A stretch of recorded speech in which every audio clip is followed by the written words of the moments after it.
Yo, we are back live, man. What's up, everyone?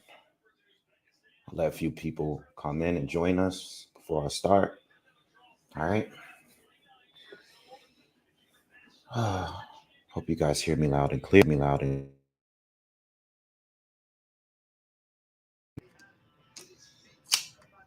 right.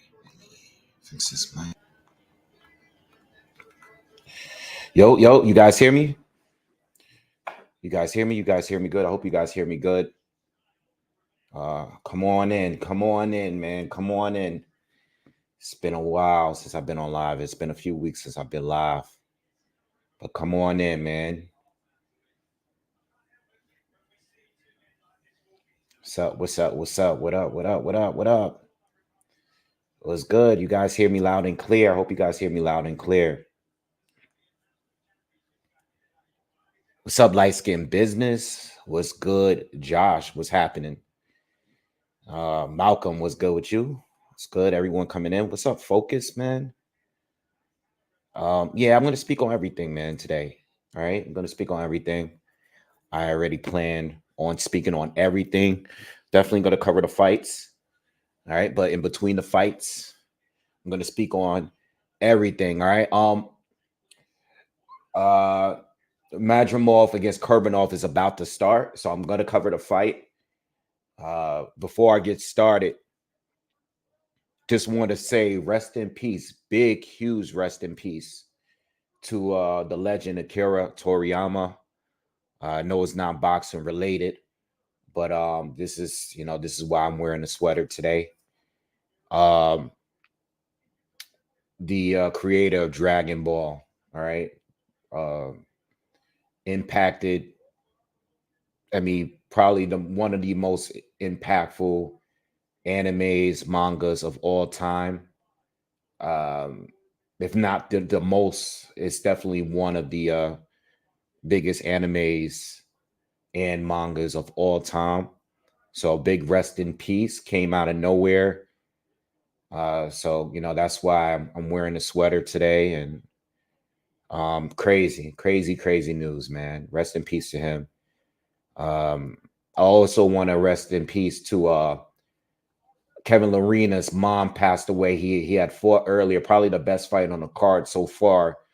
He lost to Justice Huey earlier, but I was rooting for him. I heard his mom passed away and he decided to fight anyway. So rest in peace to Kevin Lorena's mom. Definitely put on a show today, even with the defeat. Was able to hurt Huey a few times in that fight. All right. So big rest in peace. I was watching all of the fights. I wanted to get on as early as probably like 2-3 hours ago. But I've been under the weather and I've been taking meds all day. So I couldn't get on earlier. Sorry about that. But I was here laying down, watching all of the fights. So rest in peace, especially to Akira Toriyama. Crazy loss, big loss. I mean, this person has impacted my life. The amount of stuff that I did that was Dragon Ball related growing up, buying all the VHS tapes. I mean, I was into anime before Dragon Ball, but I mean, this was my show. I mean, god damn, but it was on Cartoon Network, and then having to go and find these certain spots that sold the anime in Japanese only, and you didn't even have the subtitles. Spent a lot of money. I mean, I'm talking about allowance money, buying tapes where I can't even shit. My Japanese was getting good because I was just listening to it so much from watching these tapes. All right, but big rest in peace, man. So let's get it going, man. I'm gonna cover this fight, and then of course in between, like I normally give it up, I'm gonna do some boxing top. There's so much happening this week has been crazy on boxing.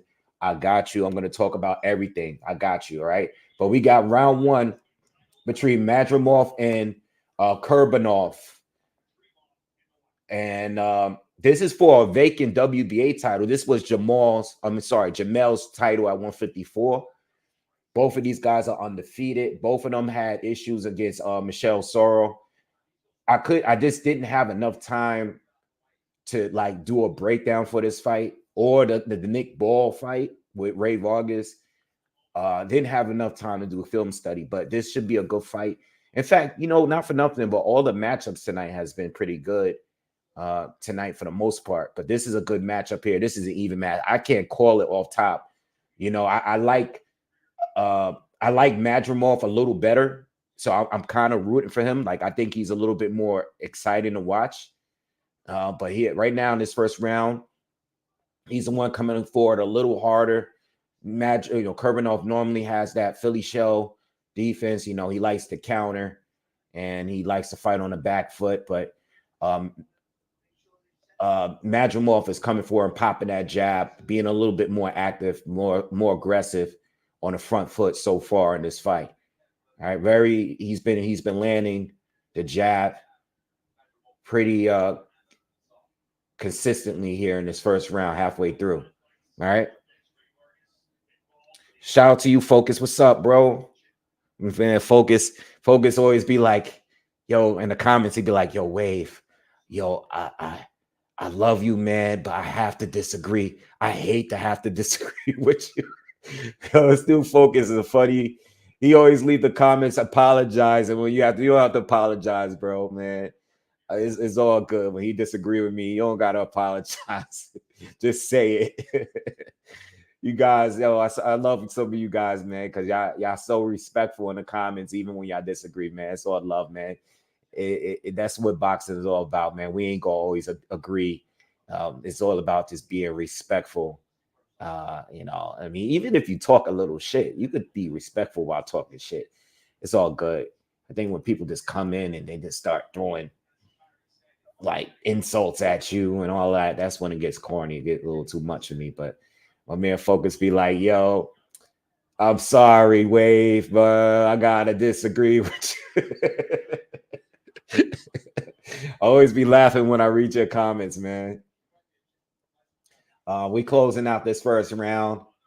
Good round. Kurbanov landing a couple good right hands, but I see his little redness in his face already from the amount of jabs that Madrimov landed so far. So I'm giving Madrimov this first round so far. All right.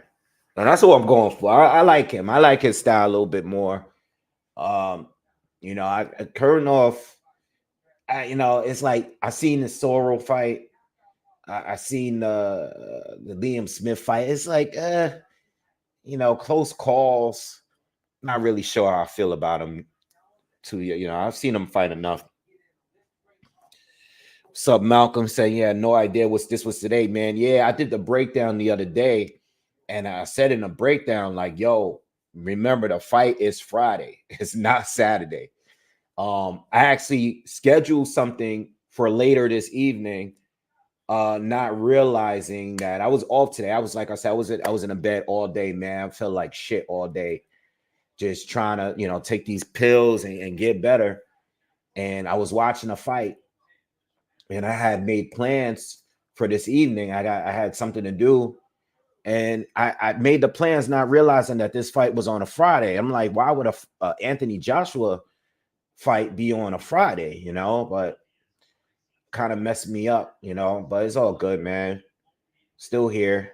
It's funny. It's been a lot of fights that's happening on different days of the week now. A lot of Thursday fights, Friday fights, and even the fight coming up, Frazier Clark and Fabio Wardley fight is on a Sunday. So it's been a lot of like fights on random days. What's up, Geo's Gochu? The main event is supposed to be they're scheduled for 6 p.m. Eastern, but I don't know how that's gonna go. We got a couple of hours before the main event. We still got another 3 fights to go, so I don't really know how long it's gonna get there. Oh, nice! Oh, nice left and right hand from Madrimov. I think he's winning this fight so far. We only in the second round, but I think this is the guy I think is winning so far, and I think I kind of want to win. I think he's just a little bit more more aggressive and fun to watch than Kurbanov. I think Kurbanov relies on countering too much. All right, not aggressive enough, not enough volume from him, based on what I've seen in previous fights and here in this fight so far. Madrimov is fun to watch. All right, we got just over a minute left in this second round. Oh, nice shot from Kurbanov. Oh, another right hand lands from Madrimov. Again, this is for a 154 title, WBA title, one of Jamel Charlo's titles. I don't even know if he has a title anymore. I know one of the titles he's champion at recess. Another right hand lands for Madrimov. Barely grazed him, but it still landed. Nice left hook from Madrimov. He's getting off here. He's having a good fight so far. 40 seconds to go in the second. And I have him up this round so far. Good jabs from the body lands for Kurbanov.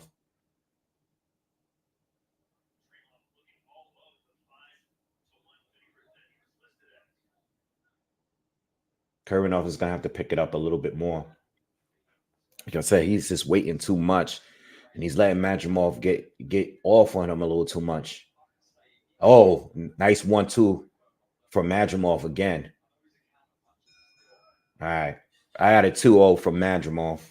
2-0.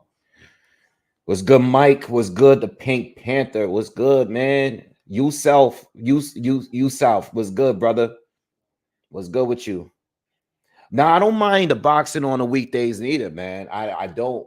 You know, I said I haven't done it yet, but I still been trying to get the comment, do a live on one of those pro box events. I still haven't done that yet, but I'm looking forward to getting on those a little bit more too. What's good, Aaron? What's good with you, man? Hope everything is well, man, out there in Australia. All right.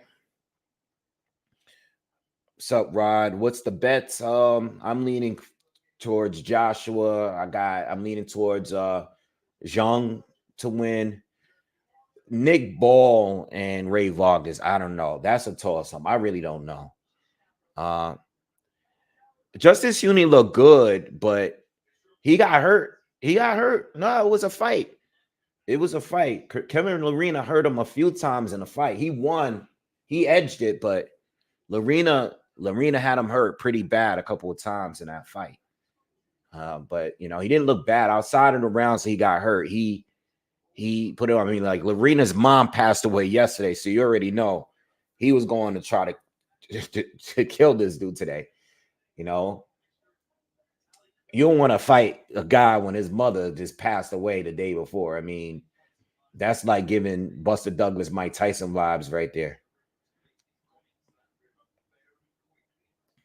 Focus, yeah. I've already reached out to a few fighters that I've connected with in the past off here recently too. Just waiting to schedule something, man.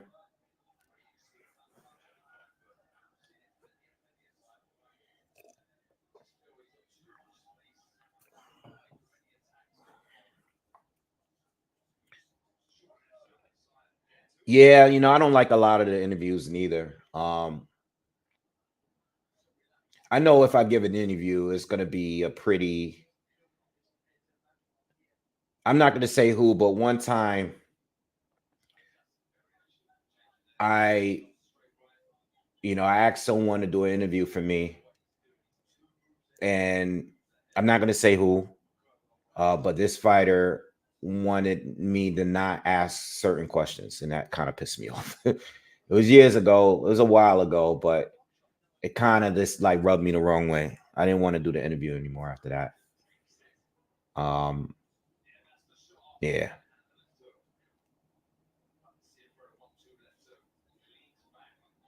Yeah. The WBA title is on the line for this fight.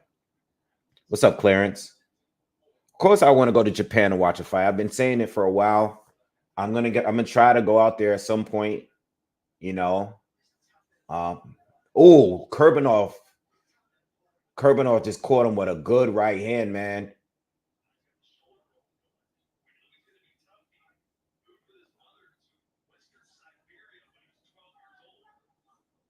Kurbanov is doing better.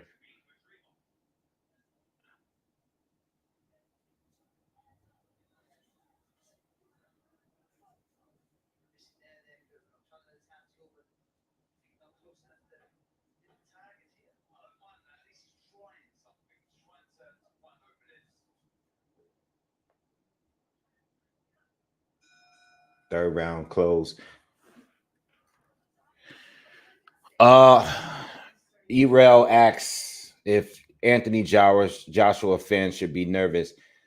Well, I'm an Anthony Joshua fan and I'm nervous. I can speak for myself. But I'm like that with every fighter that I'm a big fan of, or in any kind of big fight.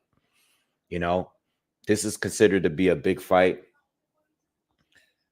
As much as I like Francis Ngannou, I love his story. I support him. I want him to win.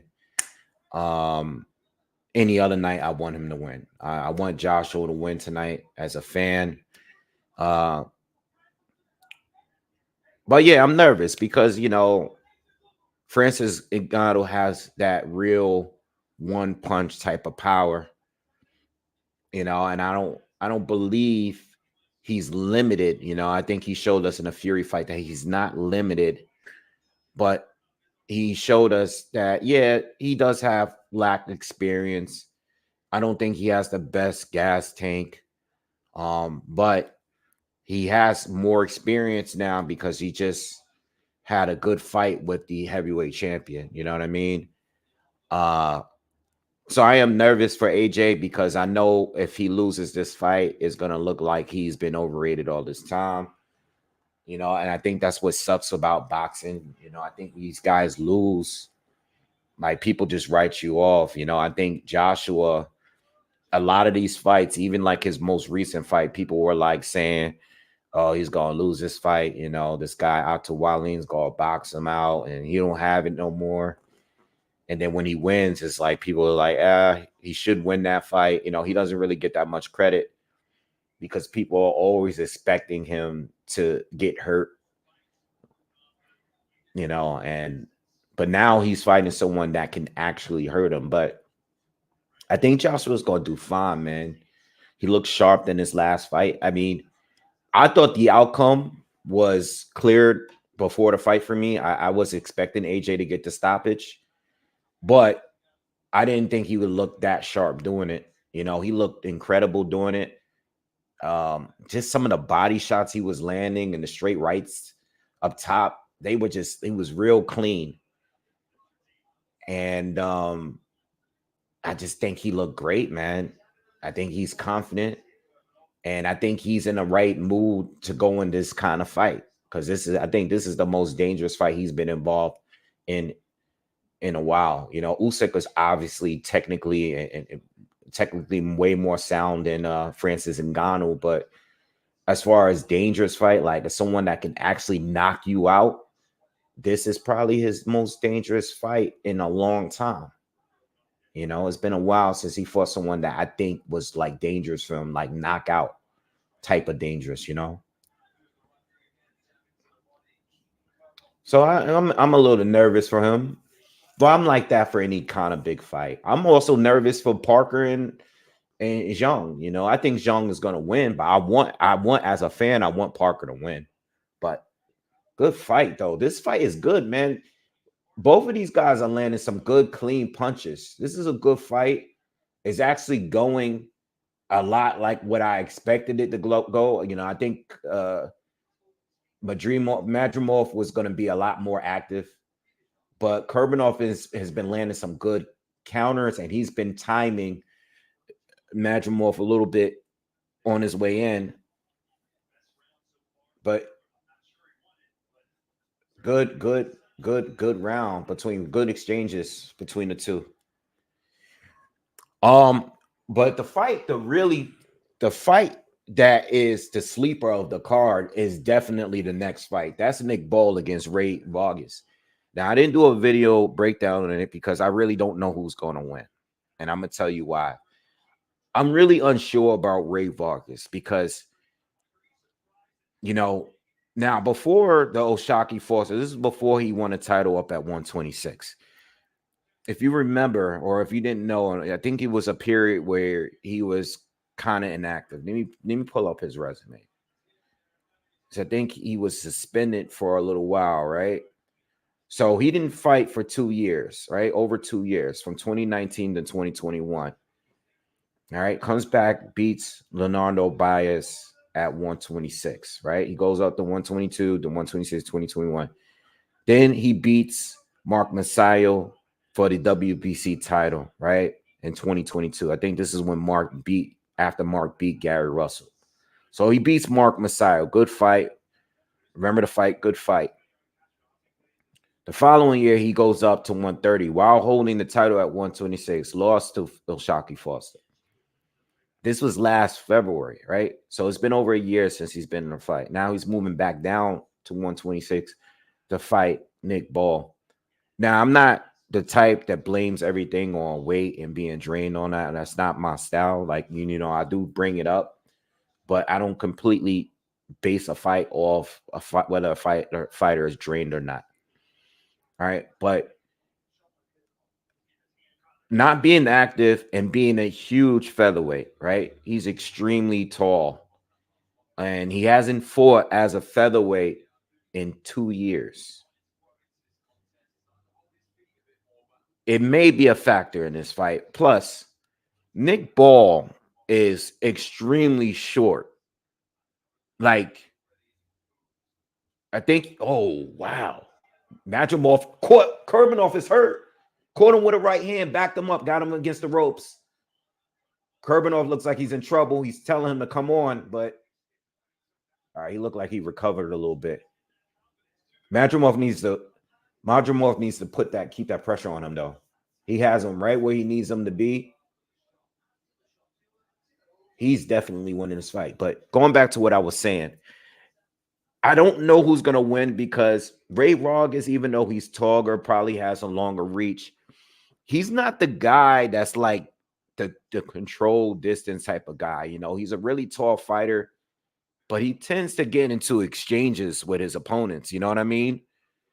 I don't know. Nick Ball is extremely short and likes to fight that kind of fight. And I feel like Ray Vargas is going to give up his height and reach and get into these exchanges. And he's going to have to punch down on him. Another big shot, Madrimov. Kurbanov is going down. He stopped it. Kurbanov got knocked. I think he should have gave him a standing 8 count. I'm not mad, but I think he should have gave him a standing 8 count. He went down. He bent down. He crouched down. He was badly hurt. He did. But I think he should have gave him a standing 8 count. You know, because he was down, and you can make the argument that the ropes is holding him up. But I don't think they should have completely stopped the fight. But Kurbanov I guess he's okay with it. He's not making an argument or anything. So, all right, good win. Yeah, what's up, Dreamer? Yeah, rest in peace to Akira Toriyama. I was talking about that earlier when I started this video. Big rest in peace. And Capri Sun Block, thank you for the $5 donation, man. I appreciate that.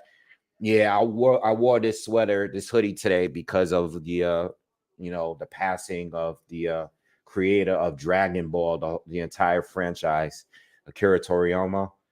Rest in peace to him. All right, but yeah. So when it comes to Ray Vargas and Nick Ball, I have a feeling that Ray is going to end up fighting and giving his advantages away to Nick Ball. And Nick Ball is I've seen him fight enough. He's a short guy, and he's used to fighting guys that's taller than him. I just feel like if Ray fights his fight, the fight becomes very even, you know? If he was a guy that knew how to use his length and his reach, and he might do it in this fight. I don't know. I think he would have a better chance. But again, inactivity, not having a fight in featherweight in 2 years. And then fighting the guy so much shorter than him. I mean, I don't know, man. I really just don't know how this fight is gonna go, But I think it should be a good fight. It's gonna be the next fight, and should be good. But so far the matchups have been good. Madrimov got the knockout stoppage win against Kurbanov, which was my pick, man. I didn't think he would stop him though, but it was my pick for the winner. All right.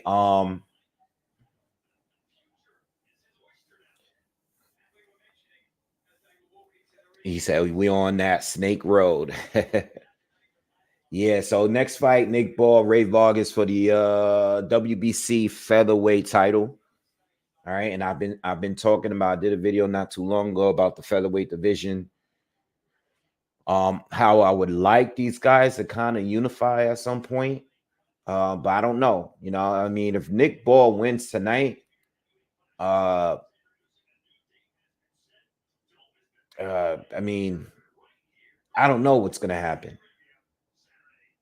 Because you got who's the champions at 126 right now? You have Ray Vargas, you have Alberto Lopez, you have who's the other two featherweight champions?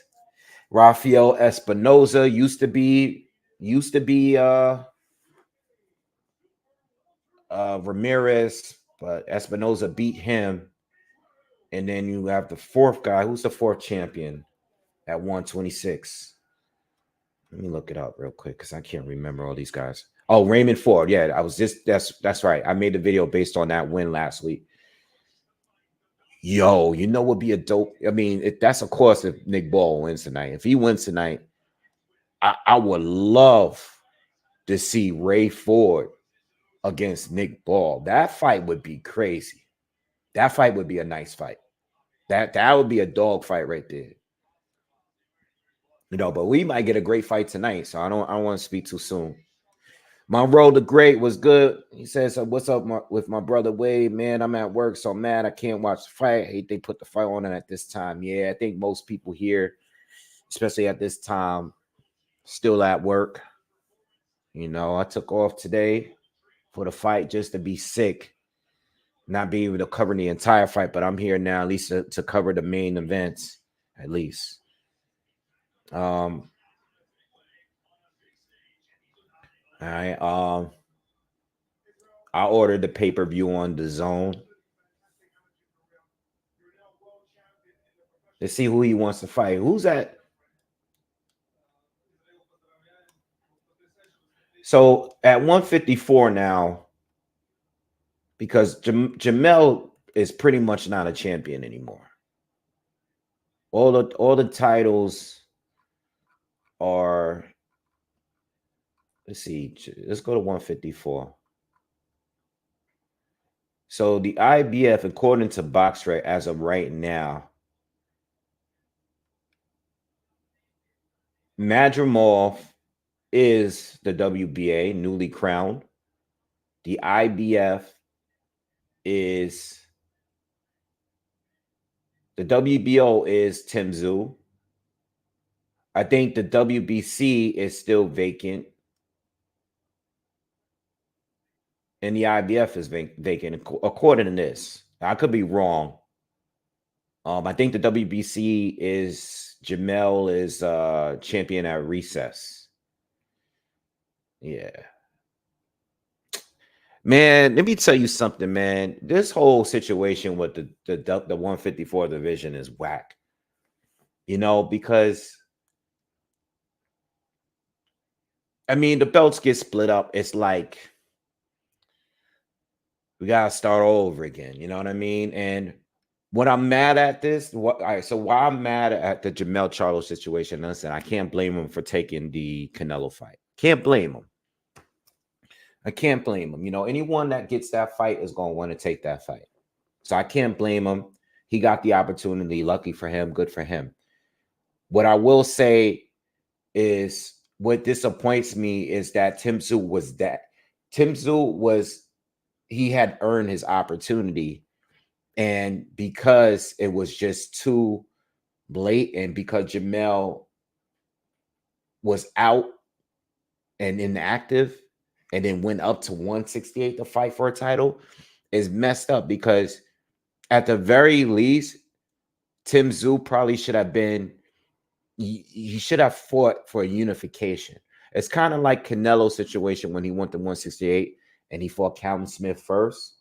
When he fought Callum Smith, you know how Canelo and Callum Smith fought for a title that Callum had and also for a vacated title.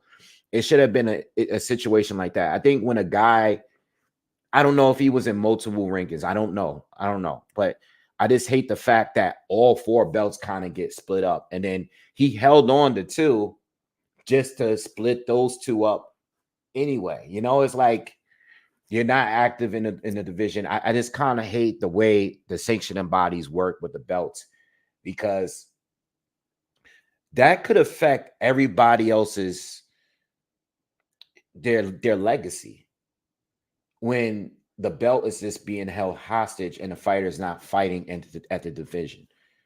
You know, I think over a certain amount of time, no matter what your situation is, you have to give up the belt, you know? And when you do return, I believe that the interim title holder should be fighting the actual champion. Once you decide that you're clear to return to boxing, I think it should work. I think the UFC kind of works like that. You know, I just don't like when it's just so much time. Like this Carlos Adames situation, like you're going years now being the WBC #1 or the interim champ and not being able to fight for the title. And you have no control over it because the WBC is just not going to give you the opportunity, even though Jamal is not even fighting at 160 anymore, you know? So I just think that, you know, these situations kind of stink, you know, but it is what it is, man. Hopefully these guys start unifying. Uh, you know, I love a situation for Terrence Crawford to go up and fight Jamel, but I think Jamel having that performance as Canelo just kind of it kind of sucked the air out of that fight, you know. And I don't even think Jamel is good with that loss. I mean, we haven't really heard anything from him since that fight. You know, he's kind of just been, I don't know what he's doing. You know, he's not even speaking publicly. He's not really doing anything. You know, he probably made a lot of money. I'm sure he made a lot of money, but you know, he hasn't been public about anything. And plus, he's had some, or at least rumored to have some issues, personal issues. Nathan says, Wave, dope DBZ hoodie. Appreciate all the work. Appreciate all you do and your insight. Jang or Parker, Ngannou and Joshua prediction, trying to put some bread down on it ASAP. I got Zhang beating Parker. I'm leaning towards a knockout. Parker's gonna move, you know, so maybe it could go to the decision, but I'm expecting Zhang to beat him. You know, I think what worked for Parker in the Wilder fight won't work here, so I'm leaning towards Zhang, especially because Parker has only fought one southpaw his whole pro career. And as far as Ngannou and Joshua, I think Joshua is going to get it done. I'm not expecting a stoppage. I think Ngannou is just a little too durable, but you never know, man. I think Joshua is going to get it done, man. I think Joshua is going to be, he's going to keep the distance. All right. He's going to, I think that jab is going to be the key factor in that fight of Joshua. You know, I think his ability to control distance and land the right hand from the outside and just be more volume. The volume is going to be higher. I think he's going to be more accurate. I think defensively he's going to be better. And you know, Francis is definitely going to try to get in and force himself to fight. But you know, Joshua is good at those step backs and getting in and out and moving. You know, I think I know Furious is definitely more elusive and stuff. I think but I don't think it really worked in his favor against Ngannou, you know, because no one knew what to expect. Now that Joshua and AJ and everybody know what to expect a little bit, and Francis will probably be better in this fight than he was against Fury because now he has another camp to prepare. I still think Joshua and this experience overall is going to win him the fight. I know a lot of us is talking about Francis Ngannou's power, and he could very well knock out Anthony Joshua. But again, it's not like Joshua. AJ is not powerful. You know, I think Francis. I think we can't forget that AJ could punch too. You can't just walk through the guy recklessly. You know, you are fighting a top tier heavyweight boxer. All right, a two-time heavyweight champion. You know, and even though Joshua has been stopped before, and he's been down before, he's been hurt before. I think people underestimate how tough he really is, you know. So I got AJ winning. You know, I think AJ is gonna win, and I think Jang is gonna win too. Those are my picks. All right. All right. So let's talk about some of the topics. You know, I'm definitely gonna do separate videos on these. I know there's a lot of fights, so just put them out there because I'm probably gonna have to remember. There's a lot of fights that was announced. There's a lot of bullshit going on this week. I personally don't really like the week of boxing. Boxing to me, like, and sometimes it leaves me very uninterested in the sport, you know, because I try to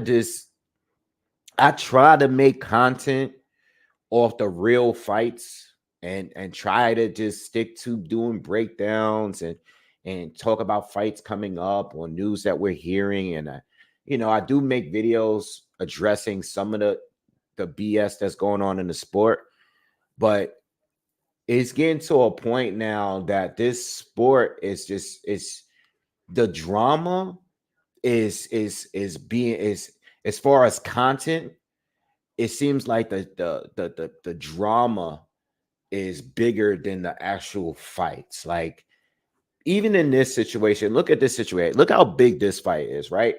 It's not that people weren't talking about fight, right? The people were talking about the fight this week, but on social media, which includes YouTube, Instagram, Twitter, what were people talking about more this week? They were talking about Adrian Broner and Alicia Baumgartner, and they were talking about Ryan Garcia and all the crazy talk he's been doing on Twitter. You know, I mean, I'm not on Twitter much. If you guys follow me, yeah, I'll come out and I'll bust out and I'll tweet a little bit, but it's like I can't get on that thing for too long because I mean, even people that I respect on boxing, they drift off into that world where there's just gossiping. And it makes me lose a lot of respect for a lot of people because it's just too much, bro. I'm not into that. I don't watch any reality TV. I'm not into that at all. I'm a very private person. Like, you know, I kind of just, I don't get into, I don't like that. So I hate drama. So to see that all week when we got upcoming fights, big fights, and no one's talking about it because everybody's talking about the gossip, it sucks. And then on top of that, you got like Mike Tyson against Jake Paul, Manny Pacquiao against this guy Conor Ben. It's like, oh, come on. Like, all right, I might as well talk about Mike Tyson, Jake Paul. Like, the way I look at it, and I just, yo, you know what? It's not even those guys. Rob, I hear you. It's not even about these channels being gossip channels. Some of them are not gossip channels like that. Some of them became gossip channels because that's where the views be. So I can't blame. Like, I can see why they're doing it, because if you're about getting this money, you're gonna make content on the gossip. So I can't blame them from doing it. I know why they do it, but it, you know, now I don't have a problem with it completely if you're covering like actual boxing too. So if you have time, I don't have time to do both. But if you do have time to talk about this fight and then go into the gossip all in the same day, then you know, whatever. I can't say. You know what I mean? Do what you do. That's your channel, it's not mine. But I mean, you know, sometimes it gets a little too much for me. Jake Paul against Mike Tyson. Um, this was rumored that to be happening like last year at some point, right? Uh, look, man, I had to really think about it because I knew I was going to talk about it at some point. But Mike Tyson is my favorite boxer of all time, simply because he's part of the reason why I love the sport. All right, my dad was a huge Tyson fanboy. He is, it is what it is. And part of the reason why I love the sport is because of Mike Tyson.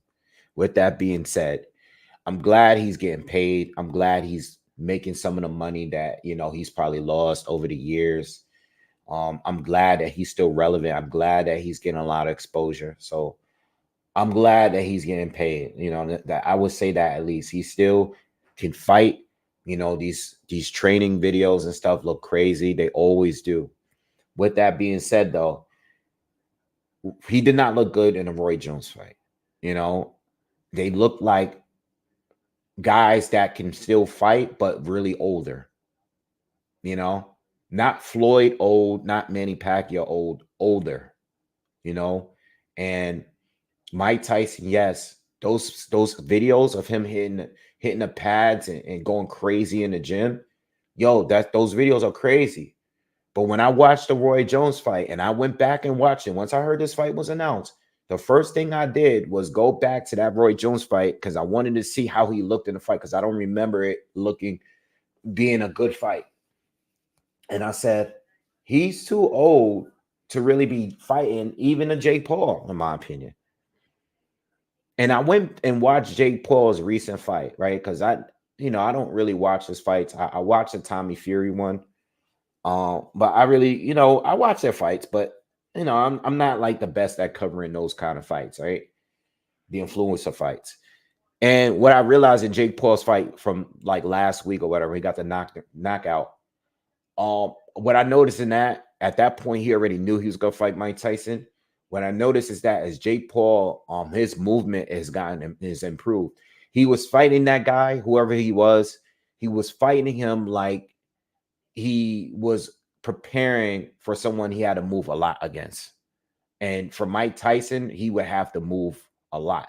And just in that first round, look, I ain't no hater.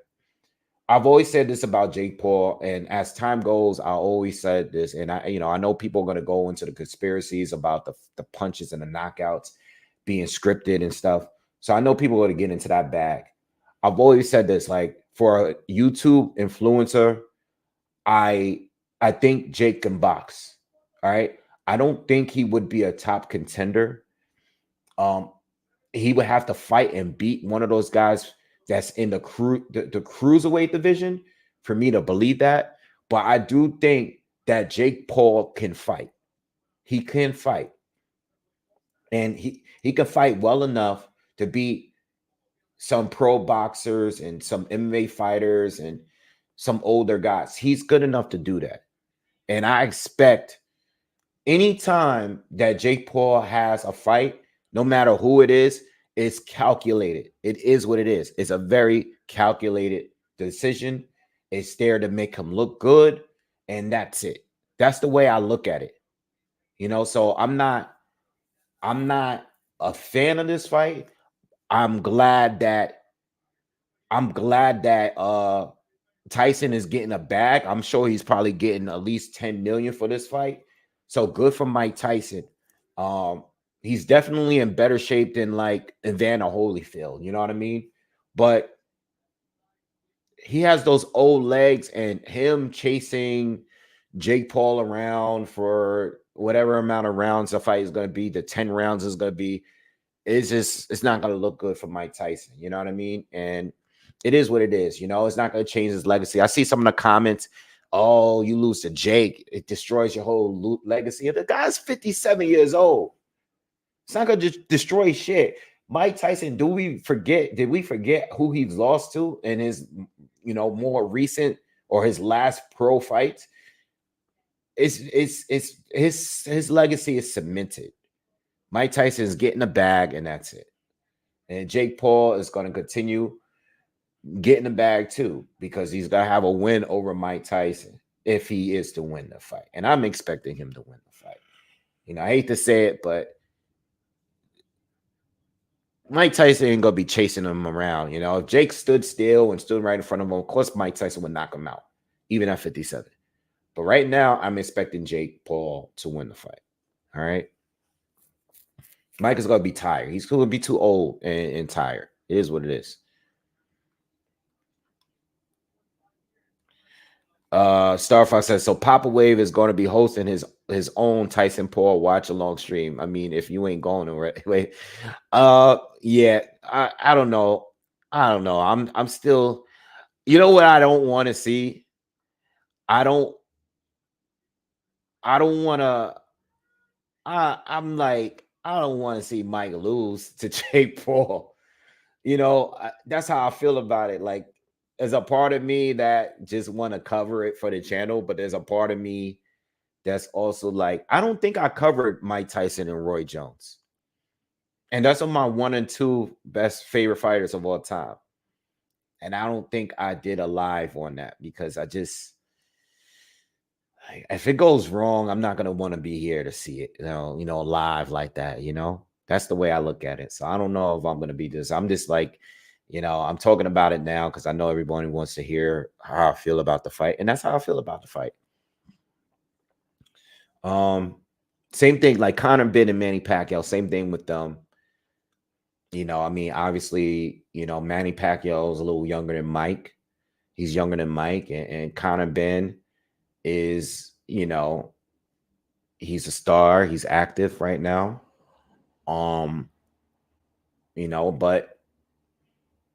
that's a little bit more. I mean, listen, if you can get a fight with Manny Pacquiao again, why not? Why not? I mean, I don't like that fight neither, man. I don't want to see that fight, but Nick Ball is doing his ring interest now. So the fight with Ray Vargas is coming up in a few minutes. I'll get to it once it starts. All right.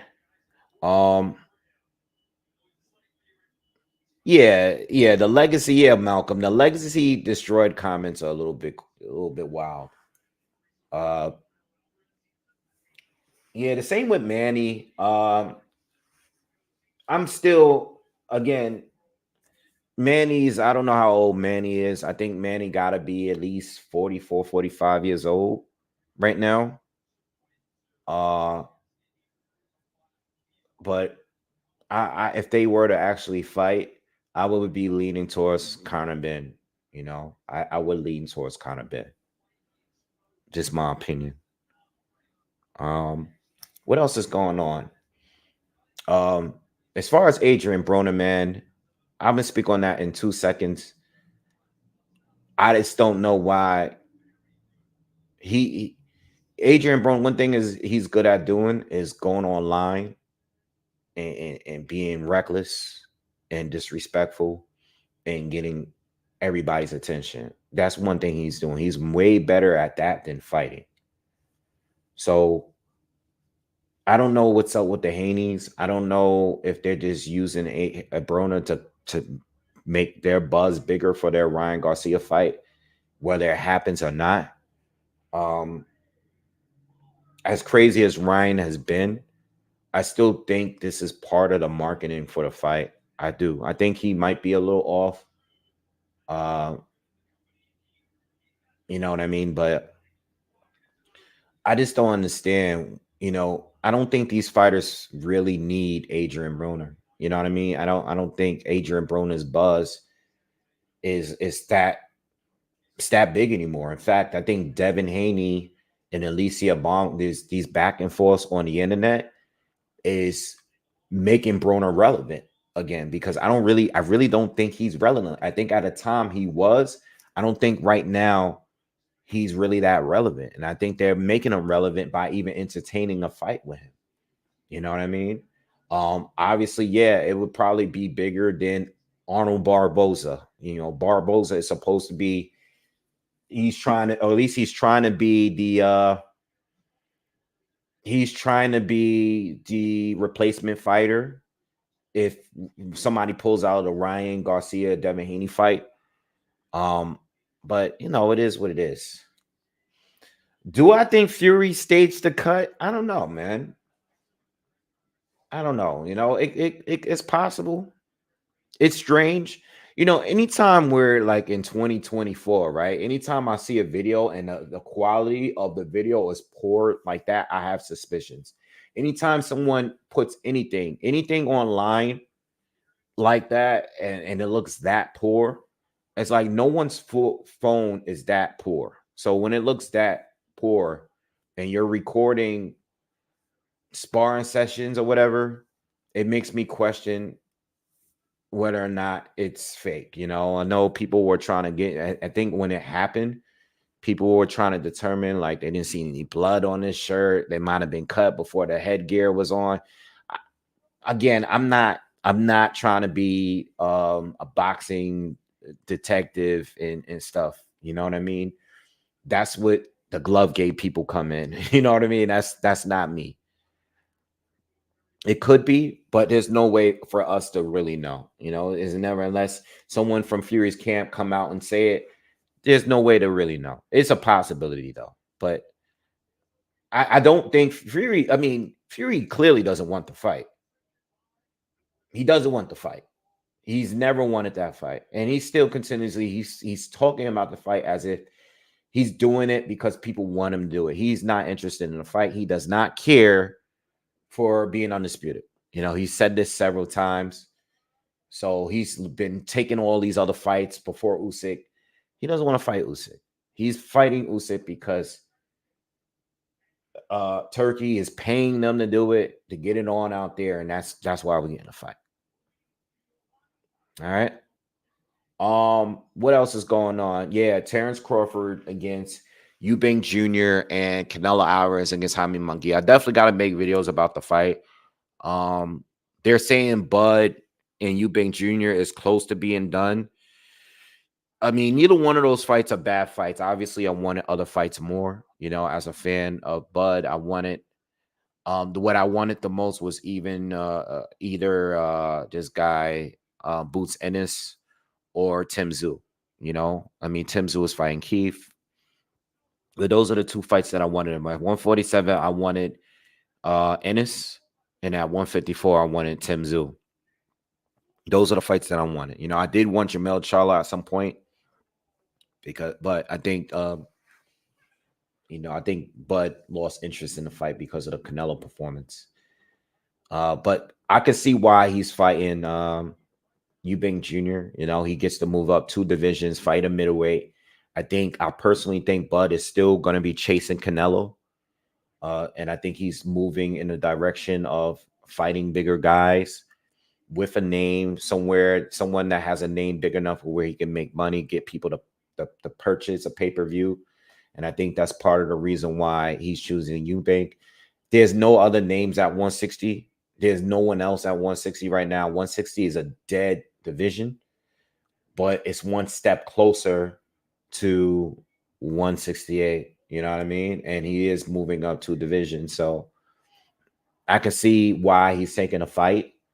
It's not a bad fight again. Same thing with Canelo Munguia. Like I said before, it's not a bad fight at all. It's just that I wanted Benavidez, like a lot of you, we want to Benavidez more than any other fight. But it's not going to happen. I'm done arguing about it. It's over.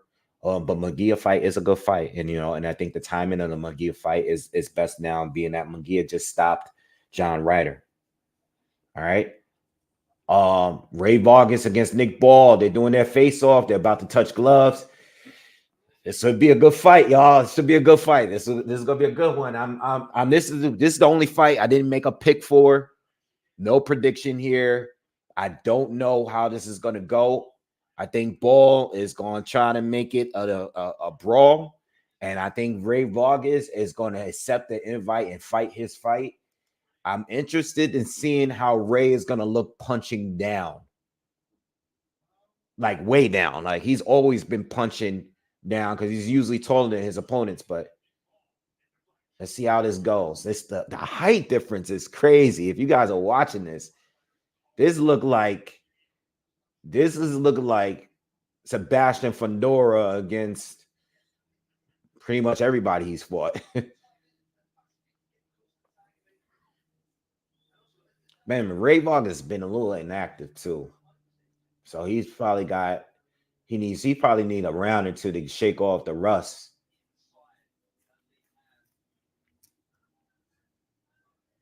Damn, Nick Ball is freaking tiny, man. This guy looks like he's a foot taller. He, so Nick, of course, is coming forward here, and he's lunging in. Nice body shot landed by Ray. Ray's doing a decent job staying on the outside, but I don't think he's going to be able to do it for long.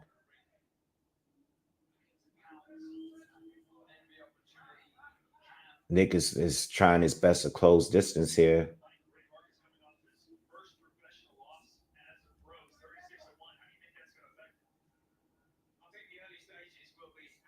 I wonder who Nick sparred with and prepared with in order to before this fight.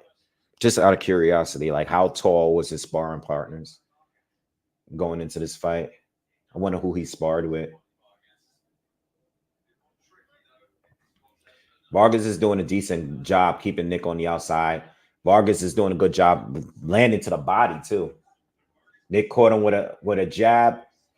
See, the problem with Nick here is that he's landed some good jabs, but he has to like lunge in, like he has to basically jump in to get in range, you know.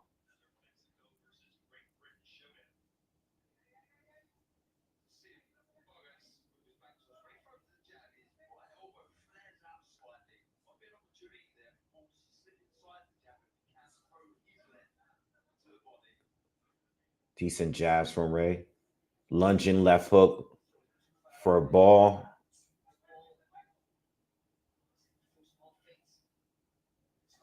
Another body shot. Big. Oh, that was a little low. Yeah, it was a little low from Ray. We got 20 seconds to go in the first. Another right to the body lands for Ray. Nick is having a hard time landing clean so far. Good jab landed for Nick right there, though.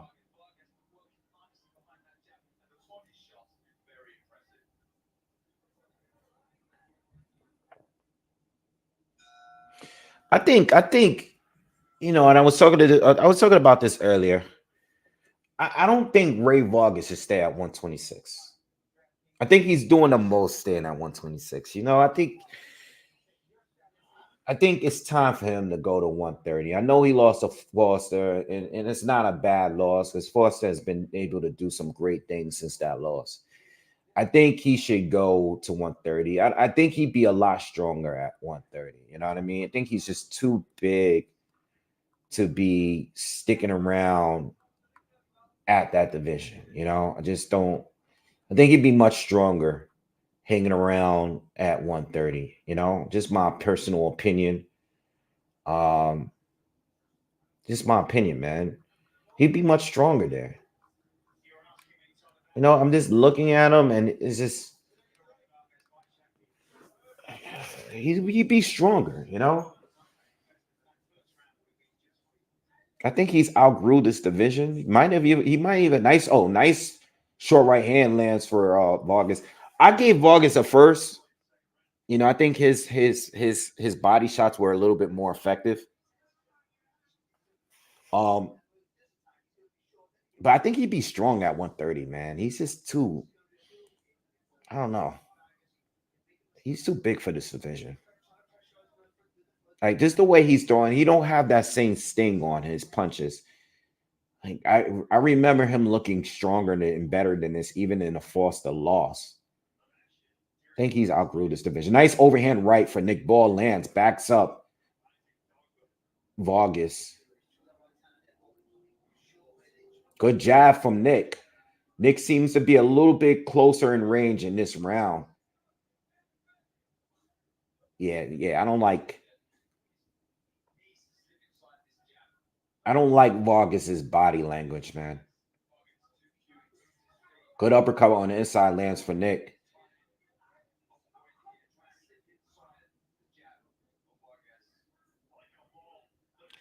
What's up, hybrid? Overhand, big lunging overhand right for Ball. Misses his mark. Halfway through the second, Ball is having a better round here.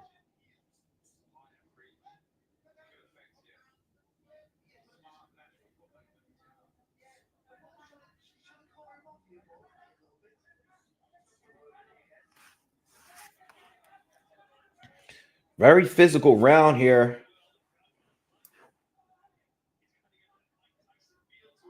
Vargas lands a right to the body.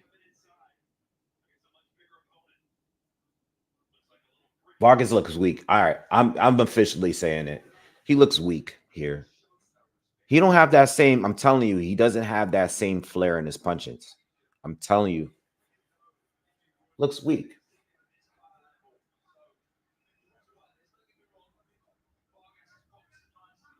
He's missing too wide for me. It's probably because of the height too, but I don't remember him looking like this. 30 seconds left in the second.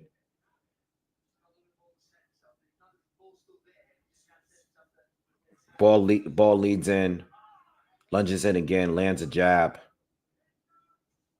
Good body shot from Vargas. Best shot of the round for him.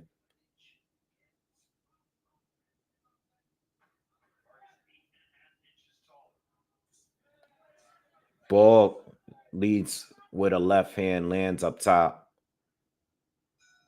Second round. Close round. I like Ball a little better in that round. But a close round. Still close round. What's up, Kano Loco? Let's go with you, bro.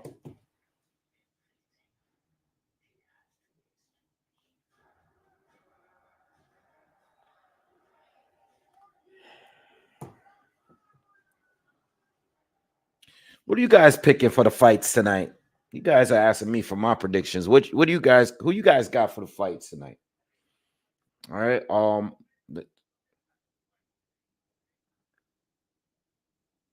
Who you guys got? Who you guys got? Who you guys got? You got AJ Ngannou. Who do you got? Parker, Jang.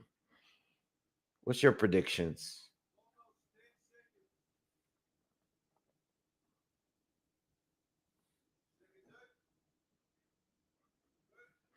Romeo got Parker. All right, round three. Round three. I got it 1-1.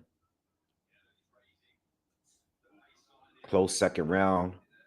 Gotta watch the headbutts here. These clashes they're having, it look like Nick Ball's even being even more aggressive this round here.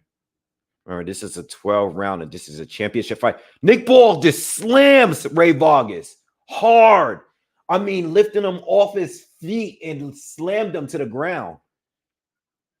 He's gonna take a point. Oh, he's not? He's giving him a warning.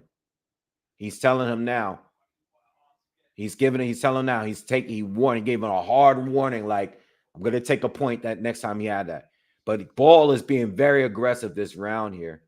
And he probably feels what I'm seeing. Ray Vargas does not look strong as a 126 pounder. I think he's sat around for too long. Should not be fighting at this weight at this time. Ball looks so much stronger than him.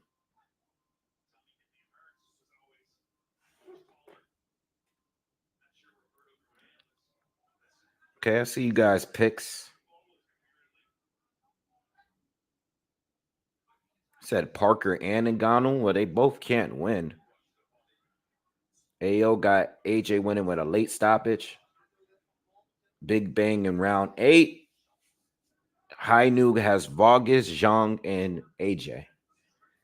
I think Nick Ball is going to win this fight. I ain't give a pre-fight prediction, but I think Nick Ball, the way this is looking, I don't know, man. Ray doesn't look strong to me, man. He's complaining to the ref. I like Nick Ball so far. Ray's falling to the ground. Come on, Ray. Got this little guy bullying you, man. He's drained.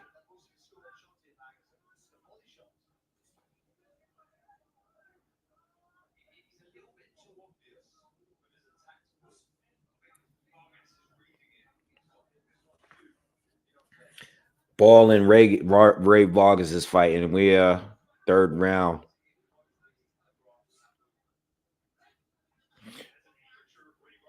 I mean, Ray is not landing, or he's not being that accurate because he has to do so much to get close because of the height and reach difference. But he's being aggressive here. Oh, nice uppercut from Vargas. That got through. Ray looks like, I mean, I'm sorry, Ball looks like a mini Mike Tyson right now, the way he's fighting. Good body shot from Ray. That's one thing he's been on point with, is the body shots.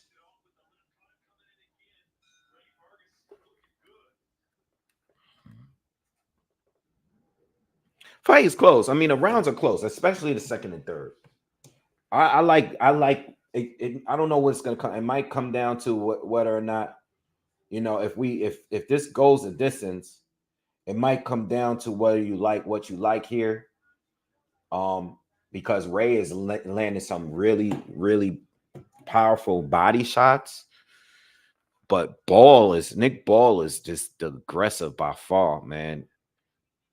He's just being very aggressive, man, coming forward and all that. Yo, thank you, Titus. Appreciate that, man. I really do, man. It's a lot of people on YouTube, so I appreciate you saying that.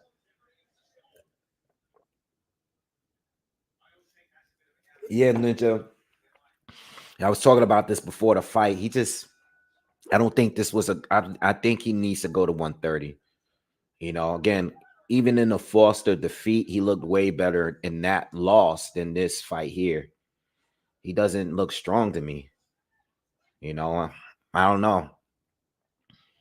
His punches don't have that same kind of sting to them.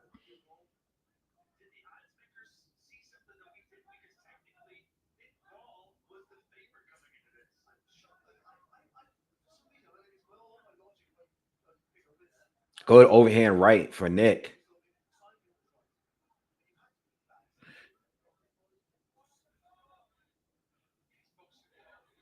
I think the only thing Nick really needs to work on a little bit.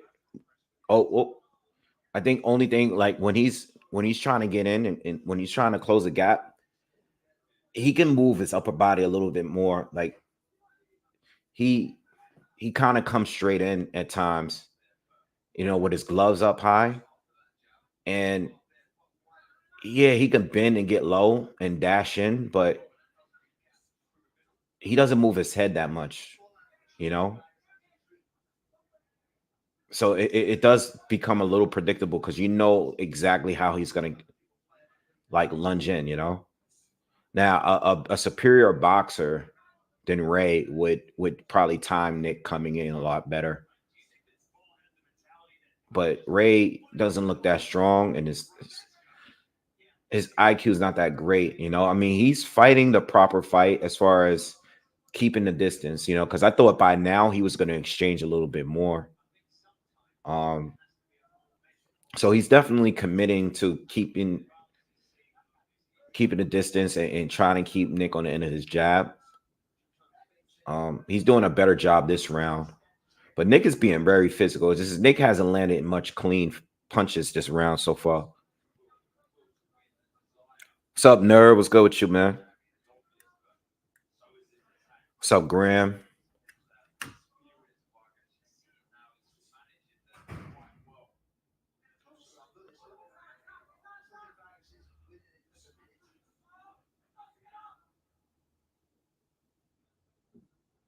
You know what else too? I don't think Nick is attacking the body enough. He's headhunting the whole way. Wait. What happened? Why'd he separate him? Ref, there was an exchange going on, and ref just jumped out of nowhere and separated the two. What is this guy doing? Yo, this ref is getting too involved in a fight. Yeah, I think Nick has barely thrown any body shots here. He's headhunting. Nice left hook lands at the end of the round. He might have stole that round back.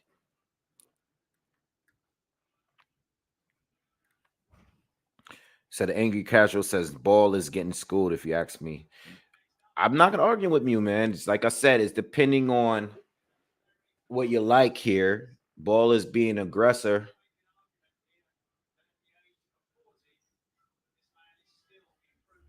Yeah, Ball is definitely being an aggressor.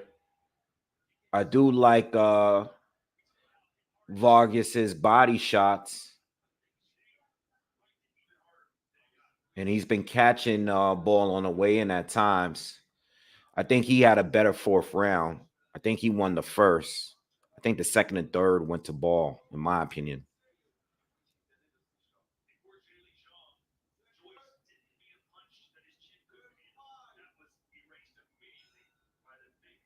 G man, appreciate you, man. All right, we're in round 5.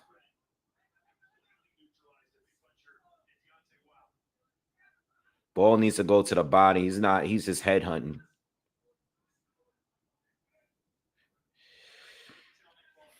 Vargas should throw the uppercut a little bit more. He's caught him with a couple of them through the guard, but he should catch him on his way in with that uppercut. I think that would make him, a little bit more cautious. Ooh, overhand right, big overhand right from Nick Ball on the way in.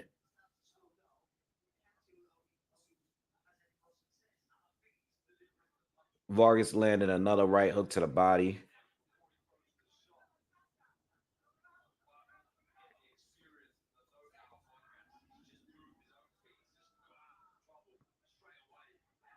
Good body shot from Vargas again. He's been on the money with those body shots. Oh, caught him with a left hook, lunging in. Good hook from Vargas. Vargas is moving a lot here. A lot of pressure. A lot of pressure from Nick. It's a little bit of dirty boxing here, holding and punching with his free hand here in this fifth round.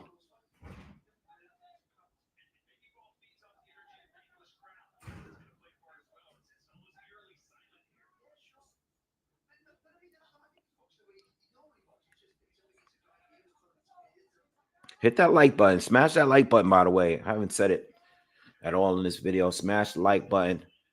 Definitely hit the subscribe if you're new. But hit the thumbs up for me. Do me that favor, please. Share the video if you can. Thank you. Good hook. Good exchange from both. Nick landed a nice hook there. Vargas landed a hook to the body on his way out. 40 seconds to go in the fifth round. Still a pretty competitive fight, man.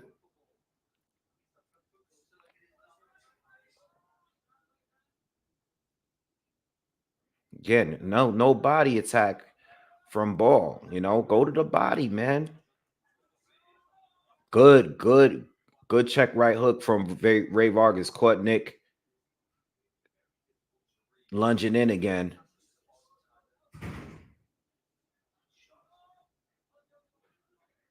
Good round for Ray Vargas here.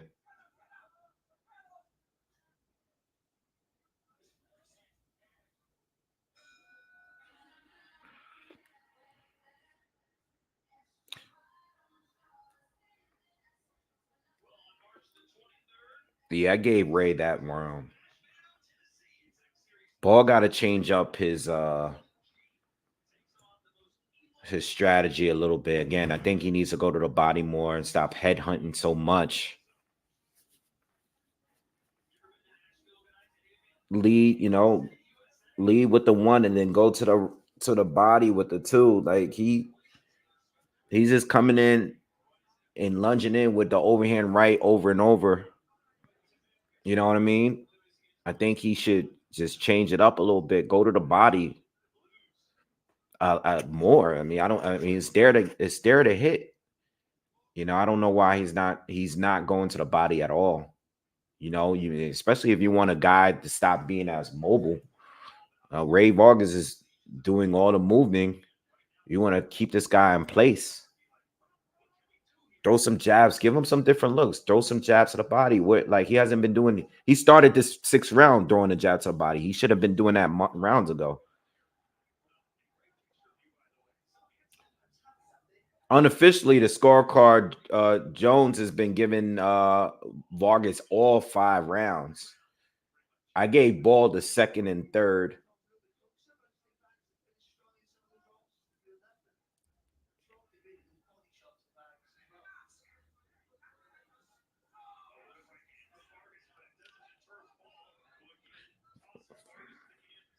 Vargas down again.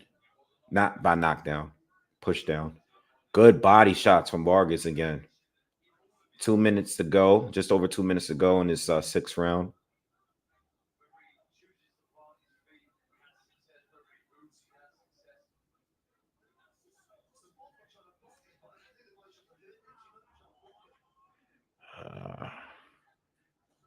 Oh, that was too low. That was too low. That was too low. It's trying to be an ugly fight. A lot of complaining to the ref. Ball's pushing him down a lot. Rake hit him a couple times low. A lot of punches on the inside, on the breaks.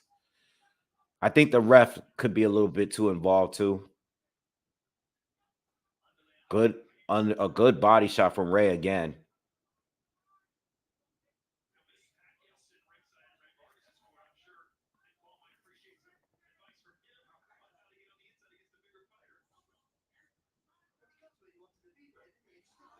Good combination from Ray Vargas. And Nick Ball is just trying to wrestle at this point. A minute to go in the 6th round.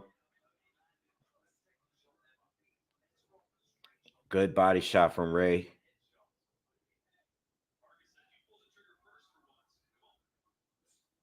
Yo, get to the body, man. Make him drop his hands. Vargas get pushed down again. Combo to the body from Vargas. Nick caught him with a left hook on the way out. 30 seconds left in the 6th.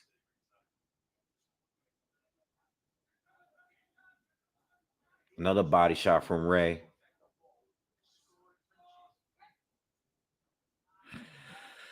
I'm starting not to enjoy this fight. It's a little bit too much wrestling, especially from Nick. Again, I don't know how his corner is not telling him to go to the body with 6 rounds in. How do you not mention that? Like, what was the game plan here?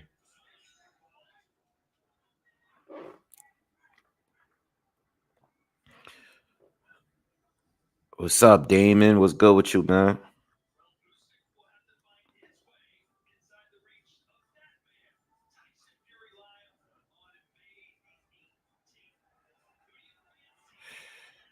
Yeah, I think he's drained, man. I think he should go to 130. You know, win or lose. I think he should go, even if he wins tonight, I think he's winning. He should go to 130, man. I think he's pushing it too far, coming back down to 126. He was better in that fight with Foster. Damon says Ray's body shots are impressive for him to be so big. Yeah. Those are definitely the best punches from him. He's caught him with a good check, a good couple of check left hooks, but the body shots is what's been consistent for him.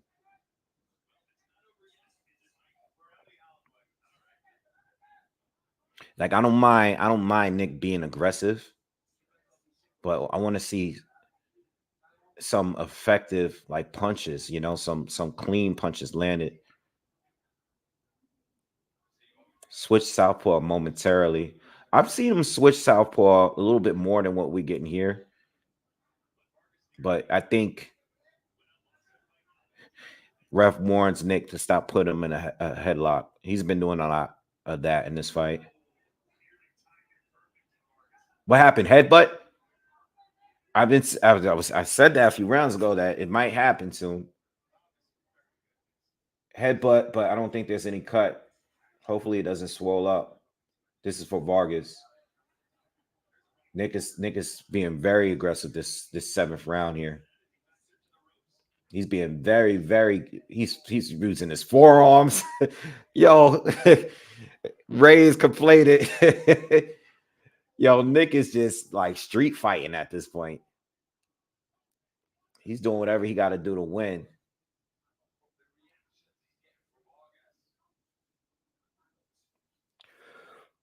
Oh yeah.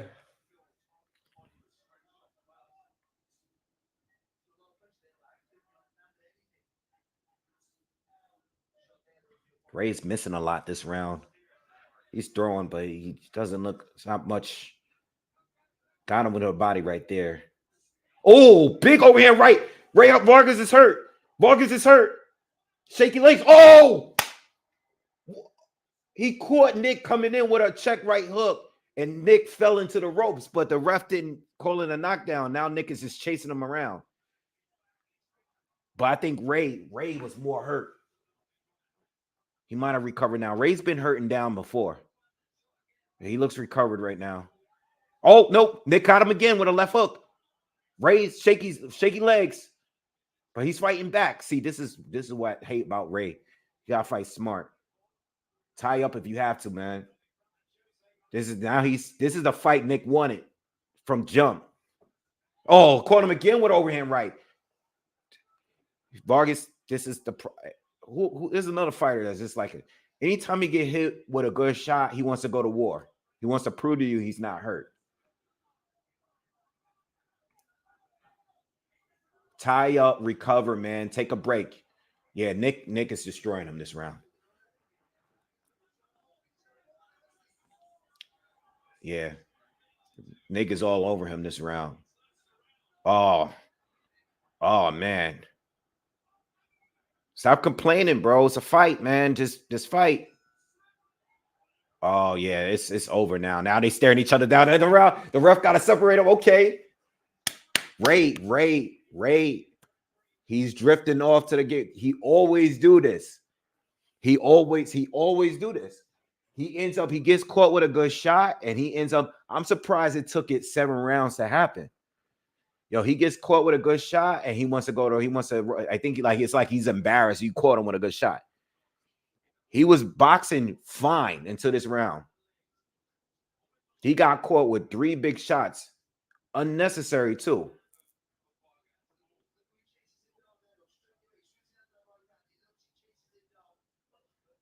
Vargas did catch him with a good hook.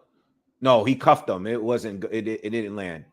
This showed the replay. It was slow. Vargas didn't catch him clean. It was a cuff. His glove was around his whole head. What's up, Philly? All right, we in a big round for Ball. No knockdown though. But Ball, that's the first round he got in a few rounds, at least on my scorecard. I gave Ball the 2nd, 3rd, and 7th. Ray got all the other rounds. Let's see if Ray slows it down here, gets back to fighting a strategic fight. Ball's is going to try to continue where he left off. Barry Jones just gave Nick Ball his first round in the 7th. Good body shot from Ray. Yeah,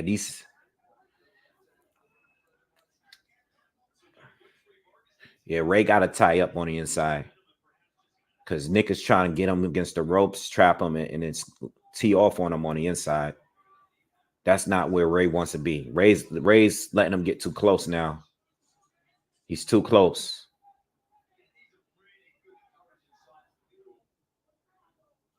Oh, good left hook from Ray, but that one was blocked.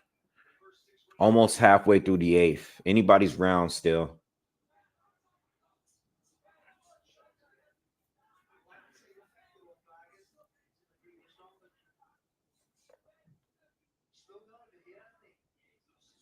Oh, left hook. Good. Left hook from Nick, and Nick throws him down again. Let's see if the referee, that wasn't that bad of one, but the ref is warning him again. It wasn't like the one from earlier when he lifted him off the ground. Just over a minute left in the 8th round. I think Nick is leading the round, in control of the round for the most part.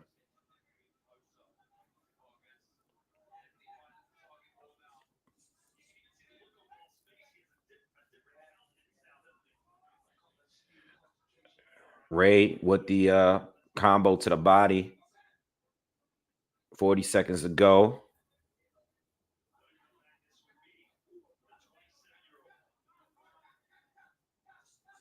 Still.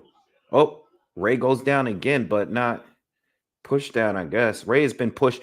Ray has been on the canvas about 6 times in this fight from just being pushed down or just falling over or even thrown down.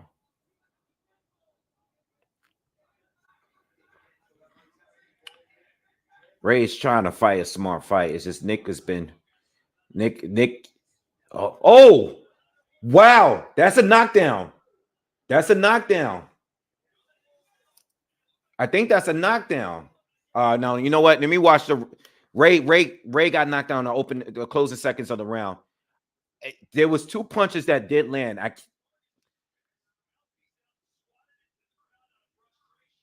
He did get thrown down. Let me just watch it because I confused myself.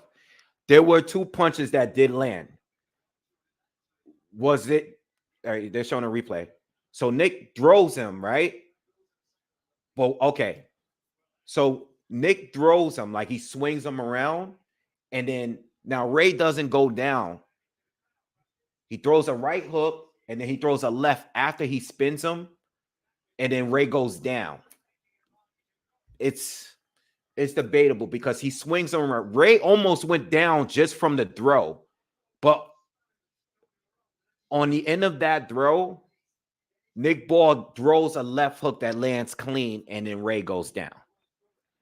So again, there was a punch, but he was also thrown. And you know, Nick has been doing that the whole entire fight.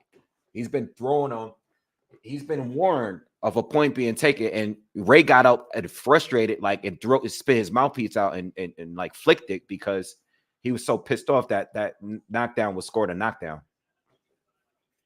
Now Nick is even being even more aggressive. I mean, he's been really aggressive the last 2 rounds, and it's worked out for him the last 2 rounds. And now he has an official knockdown. Very debatable, weird situation because there was a throw first, and then it was a punch following the throw. You know, and he was completely off balance because of the throw, and then that left hook made him go down. You know, I mean, that's completely up to the ref.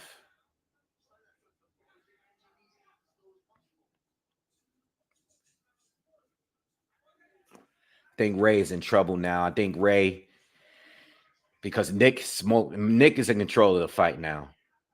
He's been in control of the last 2 rounds. He hurt him in the 7th round, knocked him down in the 8th. And this aggressive style of him seems like Ray can't get him to slow, and Ray is just moving, but he's not. Again, he's probably tired. He's got to be a little tired because of all the pressure. Nick is just picking the pressure up. He's hitting him in the back of the head. He's throwing him. This guy's like a football player. Like, this is like Sean Porter against Paulie Malignaggi. Like, just attacking him, like fighting him. It's not a boxing at this point.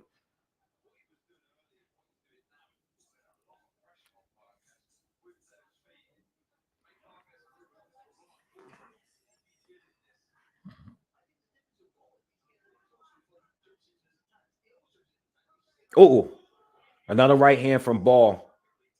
Short right hand countered off the hook to the body. A minute left in the 9th round.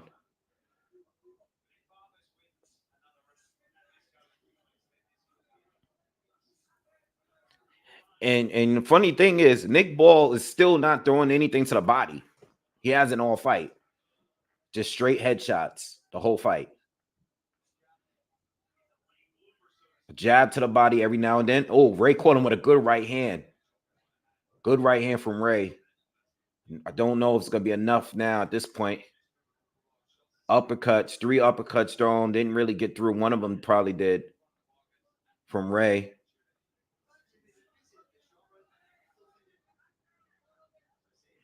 That's right, Ray. Ray got to let his hands go a little bit more, man. Don't know how the judges is looking at this fight.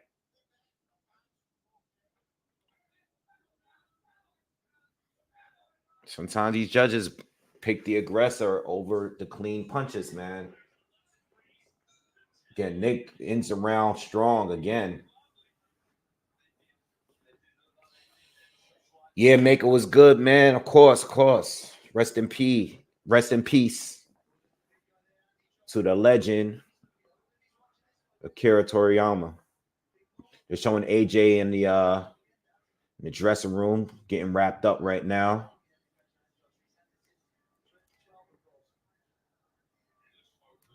Yeah, I've seen Nick Ball fight a couple of times.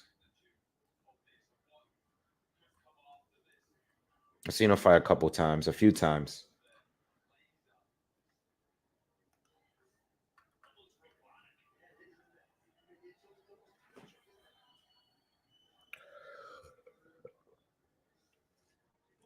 Thank you, Kano Loco. Appreciate that, bro. Oh, man.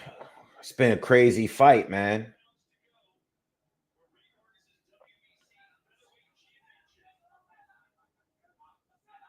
Yeah, like I said, I want to see Nick Ball against Raymond Ford. Or Luis Alberto Lopez, man. I would love to see that. Because you know Lopez ain't gonna back down for nobody. Them two will be them two are gonna just make it a street fight. That might not even be a good fight. That might be a sloppy ass fight if we think about it. The ref might have you get too involved. Ball again this 10th round.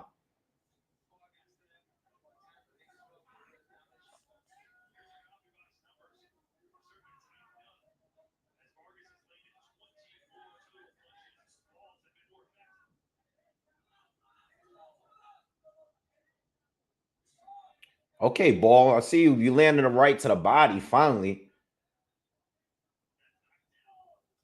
Oh, big right hand to the body lands for Ray Vargas and backed up Ball. Ball almost went down from that shot. I don't know if he was off balance, but that was a big shot. Very clean right hand to the body. Good uppercut from Ray. I saw that.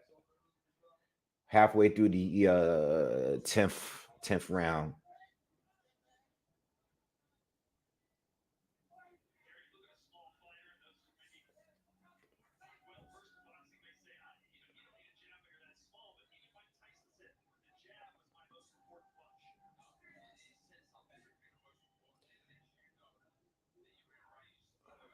You know, for a guy to be so tall, I just find it crazy how Ray always ends up underneath Nick Ball every time they tie up.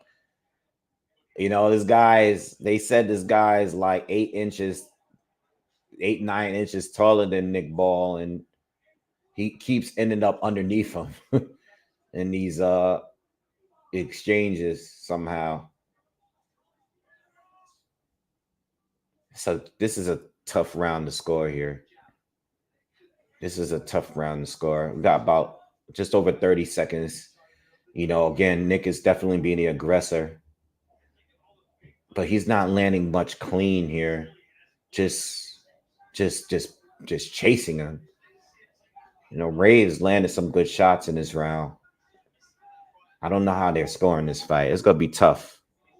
Good sweeping left hook from Nick. I'm not sure if that landed clean. I'm surprised we didn't get more headbutts out of these two. Because even Ball is leading in with his head at times, too. This guy is definitely fighting like a street fighter. It's like a brawl.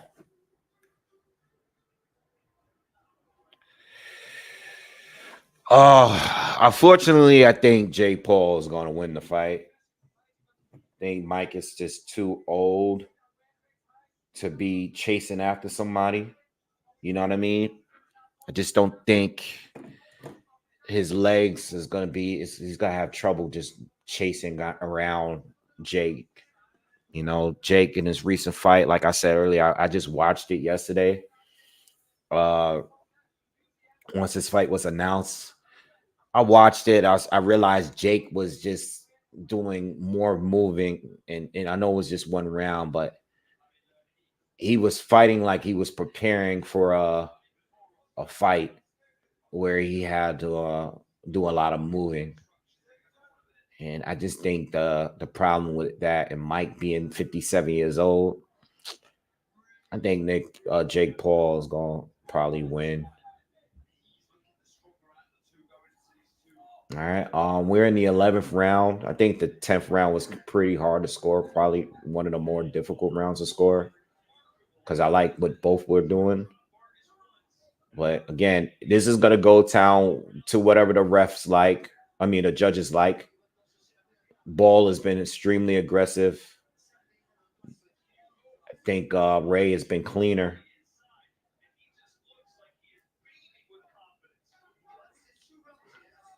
I think Vargas at this point gotta let his hands go. Oh, he got caught with a big right hand.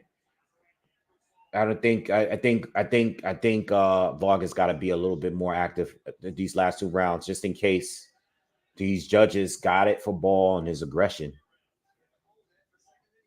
He got to go to the body. He gotta let his hands go a little bit more. Where's the uppercut, man? Not enough of those in this fight.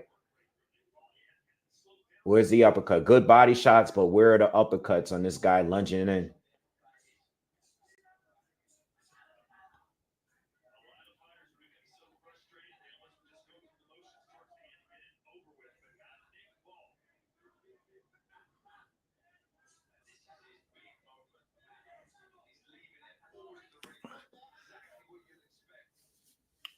My guess is Nick Ball is probably up on the cards. That's my guess.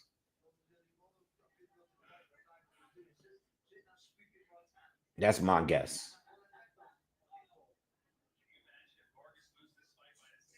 Oh, good shot from Nick. Caught him in the corner. Just over a minute left in the 11th round.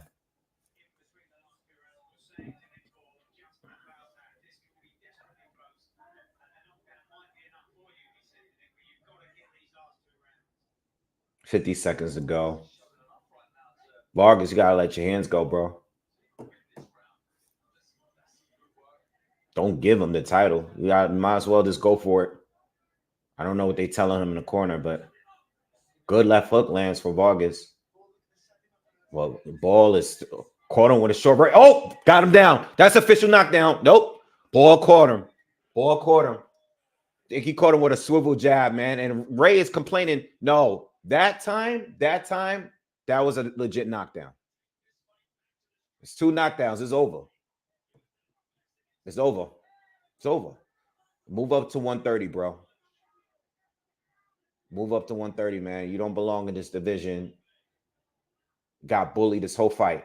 Oh, caught him. Nick caught him with another left. Another big left. That was a legit knockdown. Nick Ball against Ray Vargas for the WBC featherweight title. If you're just joining us, we're going into the final round. Yeah, Ray is over. He is over. He needs a knockout. There's no way the judges is giving this to Ray at this point. Not with 2 knockdowns. Let's see. They showing a knockdown. He caught him with a right. They caught him with another right. And then Ray tried to grab onto his leg to make it look like he got pushed. No, that was clean. That was clean. That was clean.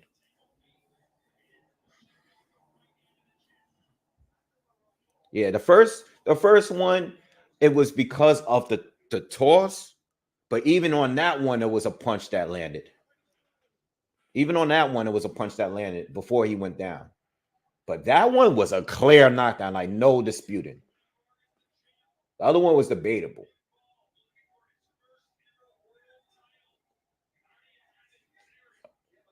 Yes. Ray, you gotta go. Ray, you gotta fight, bro. You gotta fight, bro.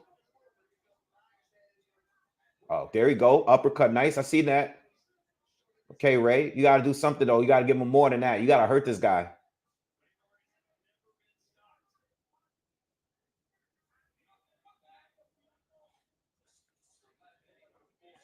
Now Ray is only neither knockdown hurt Ray. Ray was hurt in the 7th round. That where he didn't get knocked out. That's the only time he was actually hurt. Those 2 knockdowns, they were legit knockdowns, but he wasn't hurt. The 7th round, he was hurt. His legs were shaky. He got hurt a couple times in that round.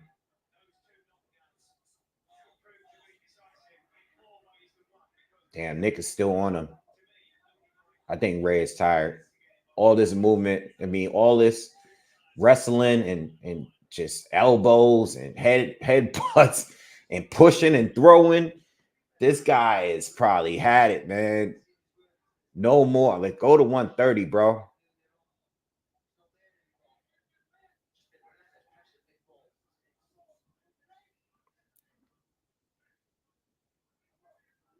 He's about to have a new world champion. Oh, Nick caught him with a right. Nick is winning this final round, in my opinion. Reyes is not doing enough.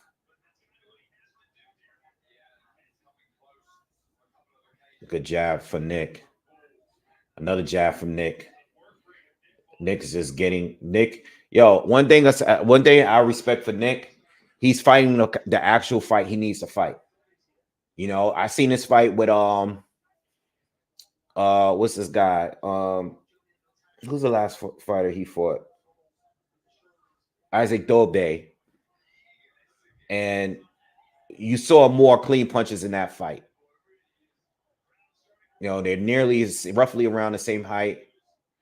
This, you find a guy this big, lanky, you got to be a bull. Totally different fight.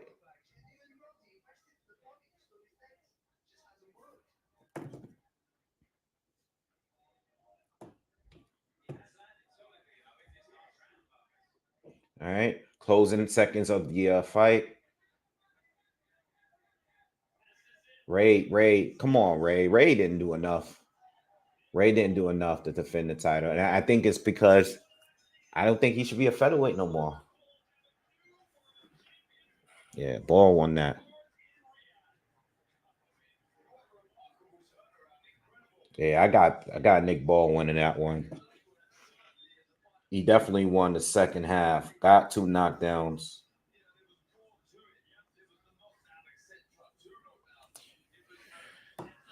I got Parker. I mean, I got Jang. What I'm talking, I got Jang.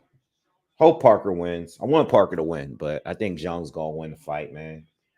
That's my pick, man. Hit that smash that like button you haven't already, man. Everyone that's in here, smash that like button for me.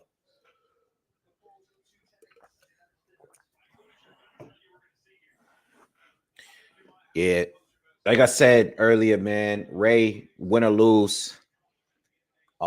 Ray win or lose. He got to go up to 130, man.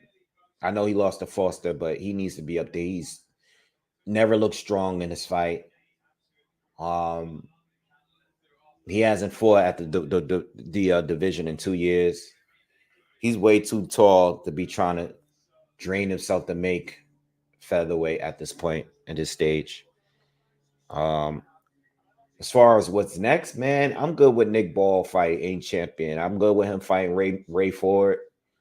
I'm good with him fighting Luis Alberto Lopez. Great fight. Um, I'm good with any fight, man.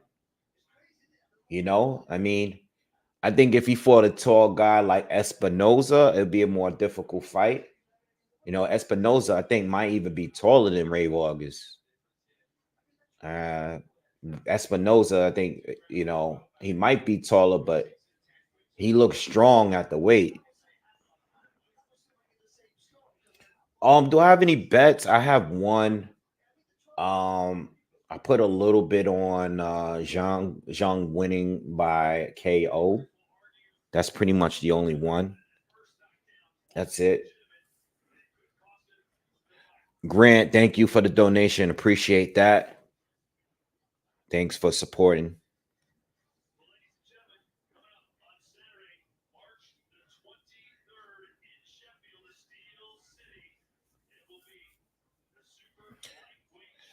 Yo, Nick Ball versus Lopez would be crazy. I mean, it might be an ugly fight. It might even be uglier than this one. So I don't want to jump the gun and say that because it might be a bad fight. Because Lopez, he's kind of awkward. He has a high, he's also a pressure fighter. He's not going to back down. I could see them having headbutt issues, and it might be a little bit of wrestling going on and stuff. But I'm cool with any of the fights, man. As long as somebody unified 126 for once. It hasn't been a unification match at 126 in like over 10 years. You see the scorecards. Scores it 114-112 in favor of Ray Vargas. 114-112 Ray Vargas. Uh-oh. 116-110 in favor of Nick Ball. 116-110 with Nick Ball. We're going to have a split decision, y'all. 113. Draw.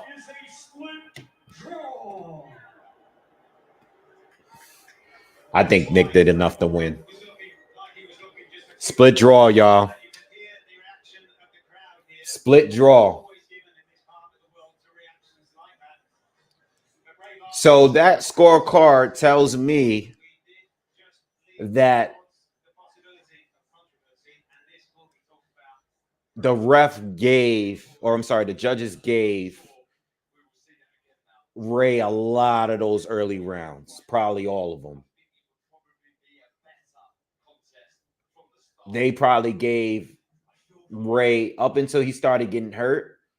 I'm assuming if I look at those scorecards, they gave Ray the first 6 rounds for sure. And they probably gave Nick the rounds where he scored a knockdown and he hurt. I think Nick did enough to win. With the 2 knockdowns that you had as well, did you think you did enough to become the champion tonight? Yeah, definitely. I had 2 knockdowns, and obviously I was Ray needs to go up to 130 though. I don't care. Yeah, I think Nick did enough to win. It wasn't pretty, but he won the fight. Not allowing you to do your work. What did you make of that? Yeah, it's a bit frustrating, isn't it? But that's just the way it is. You can't get angry. You've got to stay focused and carry on doing the job. But yeah, it is frustrating. Did you take any comfort in the fact that Ray Vargas is a very, very good featherweight, a very good boxer, 2-weight world champion? You showed now that you're on that level.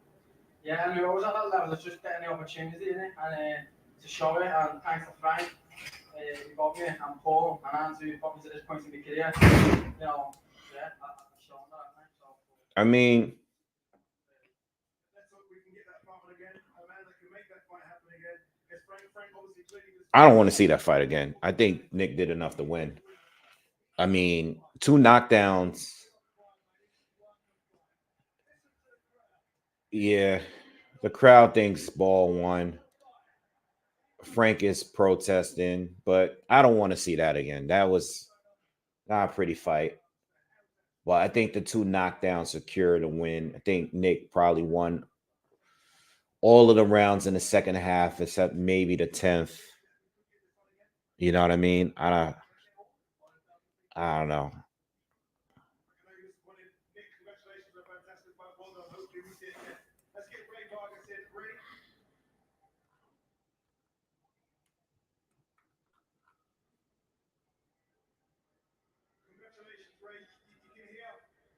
Crowd booing.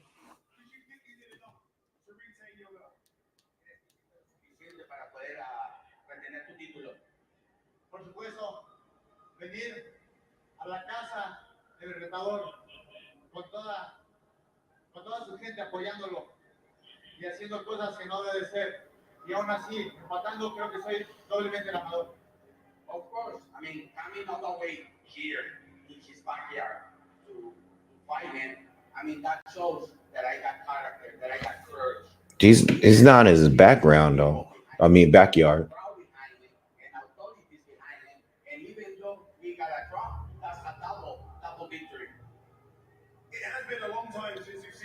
think the last time was against Shaki Foster. That was a long time ago, February of 2023. Was that a problem? Your fitness in the second half of the fight? Basically, I basically asked him if his fitness, you know, him being out of the ring for so long affected him.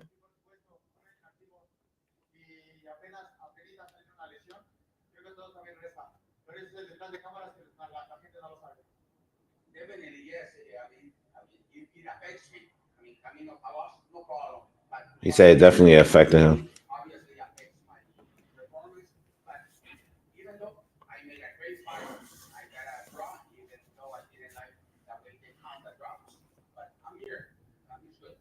Final one. Nick Paul wants a fight again with you, a rematch. You heard Frank Ward, he wants a rematch. I think the crowd want a rematch. Will you give Nick Paul another opportunity? Nick Paul quiere la revancha. La gente quiere la revancha. ¿Tú le darías la revancha? He said, would he give him a rematch? I don't think so. I think Ray goes up and wait. Yes, of course. But first, I would like to thank WBC, Mauricio Suleiman, and I would like to thank His Excellency for putting up such a great show, bringing us, inviting us, and being part of it. I mean, that's the first thing I would like to do. And obviously, I would like to thank all the people that come to support me from all right. He's thanking everybody. All right. Whatever. I think Nick Paul did enough to win, especially with the knockdowns.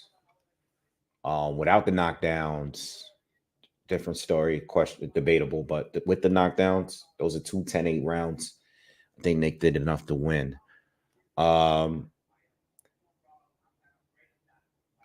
What's next? Jang and Parker is next. Give me a second. Let me just pour me some more water. I'll be back in 2 seconds. Give me a second.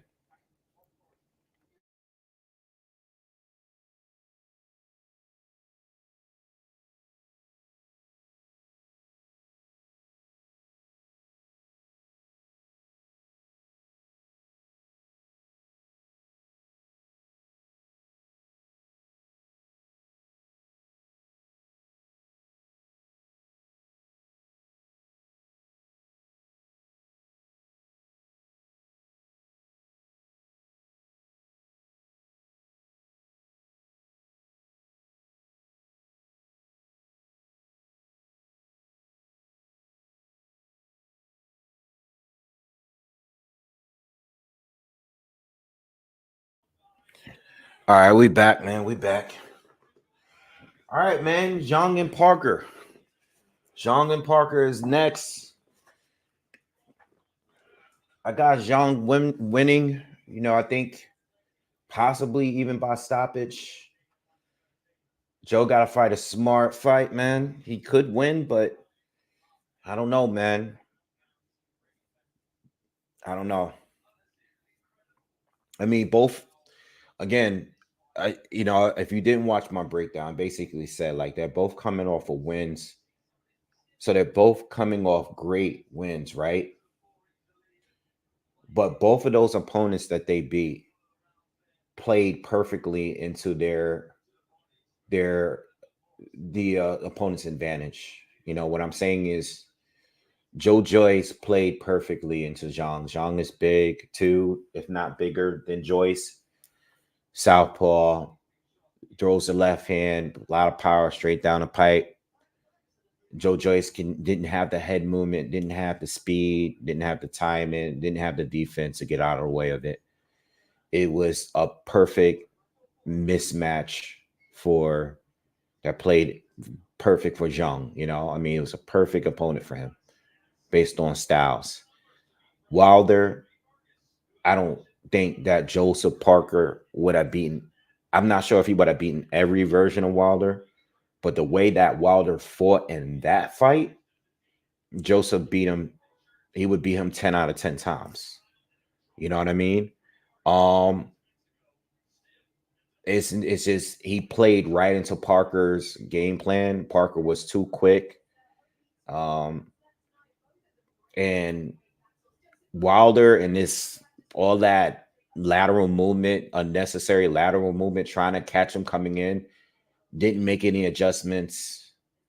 Again, both of these, both Wilder and Joyce played right into the advantages of their opponent. You know what I mean? So even though both of those guys picked up good wins, this fight is a different fight. I can see how Parker wins this fight.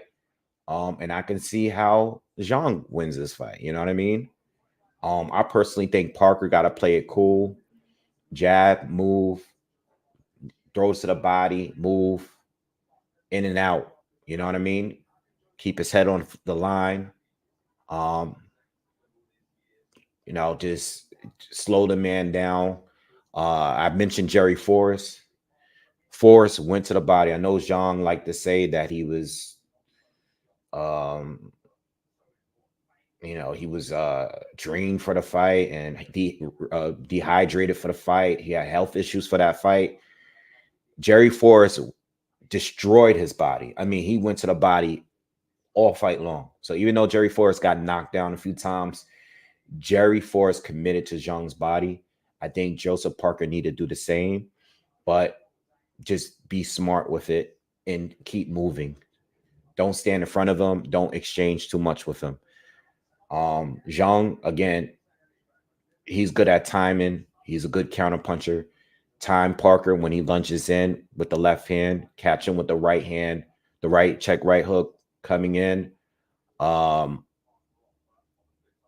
Just hopefully he's not too quick from him. Zhang is weighing 291 for this fight. So hopefully that extra weight doesn't take too much away from his speed. He does have pretty quick hands, but he has very slow feet, So these are all the things that I brought up in the breakdown. Both fighters could win. I can see how they both can win, but I'm leaning towards Zhang. I think Zhang, if he takes a little bit of what he did against Joyce, by putting the pressure on Parker like the way Joyce did, maybe not high volume, but walking him down, shooting those left hands. Again, Parker's only fought one southpaw in his pro career, and that was like 8 years ago or something, a journeyman on top of that. So Zhang should have the advantage. He has the size advantage. He has the power advantage. He's coming off a win against someone that Parker got stopped by. I think the safer pick really is to go with Zhang. Parker, great win against Wilder, but Zhang ain't Wilder, man. It's a totally different style. And he's a southpaw. It's just totally different situation right now. Hold on.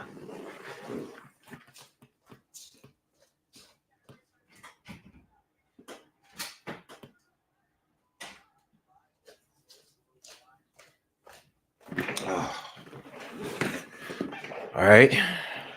I think Parker's best bet is taking it easy, man. Committing to the body. Yeah, commit to the body, and move. All right. I think he should be more aggressive in the later rounds when this guy slowed down a little bit. Take him to deep waters. I think that was part of Joe Joyce's plan, but he didn't make it to those rounds. All right, at least with Parker. Yeah, Zhang is definitely powerful, but he hasn't faced anyone with the speed of Joseph Parker. Yeah, a serious field just made a comment, and I agree with you 100%. This fight has a rematch clause, and I believe it's a two-way rematch clause. Who the hell? Why does this fight require a rematch clause? I get with Fury and Usyk because they're both champions. I know the fight is undisputed and stuff like that. So I can understand that. But this fight here does not require a rematch clause. I think this fight here, the winner of this fight should be either fighting the winner of AJ and Ngannou or fighting a Philip Hrgovic, just further cementing the, their title shot. I think when you tie yourself, I mean, I guess they figured because they're gonna already be the WBO interim champion. I think they just figured like we're not gonna get a Fury, even if you're not gonna get a Fury Usyk fight right away, because they're in a rematch clause too. You just eliminate yourself from fighting like Philip Hergovich or fighting Anthony Joshua. You know what I mean? Um, it's just weird, I just think it's unnecessary. I honestly don't like rematch clauses. I think rematch clauses get in the way of potential good fights. Most likely you're gonna get stripped, like if you're a champion. I don't like the rematch clauses. Um, I just don't. I don't think it's necessary that we need another rematch out of this, especially if someone is dominated. If you get dominated, like, like why even do it? I don't think this fight is necessary to do it. It's an important fight for both, for sure. But not every fight requires a rematch clause. This definitely does this because there's definitely more work to be done.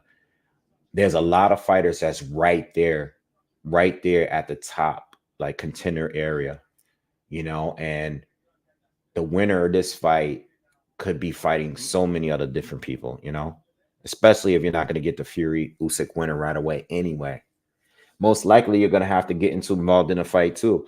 If you really think about it, it's kind of safe for, I guess in a way, it's safe for the winner and the loser because if now that they're locked into a rematch clause, and being that if you are the winner of this fight, the WBO, you're going to be WBO interim and mandatory for a title shot in anyway. So that's already cemented. So they figure, well, now I'm not required to fight someone else. Like this, just if the winner wins a fight, they go on to beat someone that they already beaten.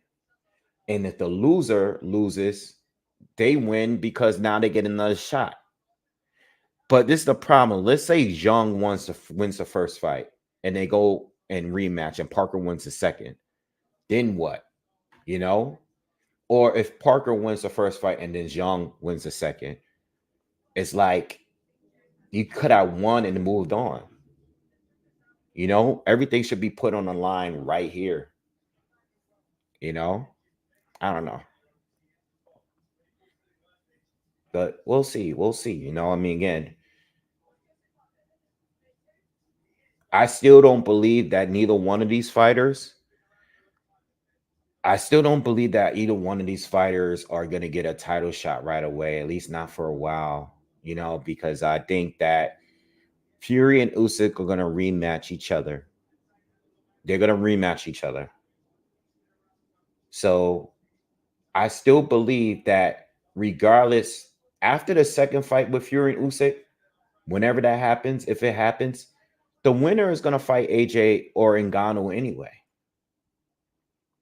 So I don't think that the winner of Zhang and Parker is going to get, at least they might fight for a vacant title, but they're not going to fight Fury. They're not going to fight Usyk. They're not going to fight AJ or Ngannou. I think the fights that are going to happen eventually is Hergovich is probably going to end up fighting Joseph Parker or Francis Ngannou at some point. I think that's what's going to happen. But being that these guys are tied up in a rematch clause, I'm expecting Philip Hergovich to probably fight like a Triple D or someone that's available that's like a top contender.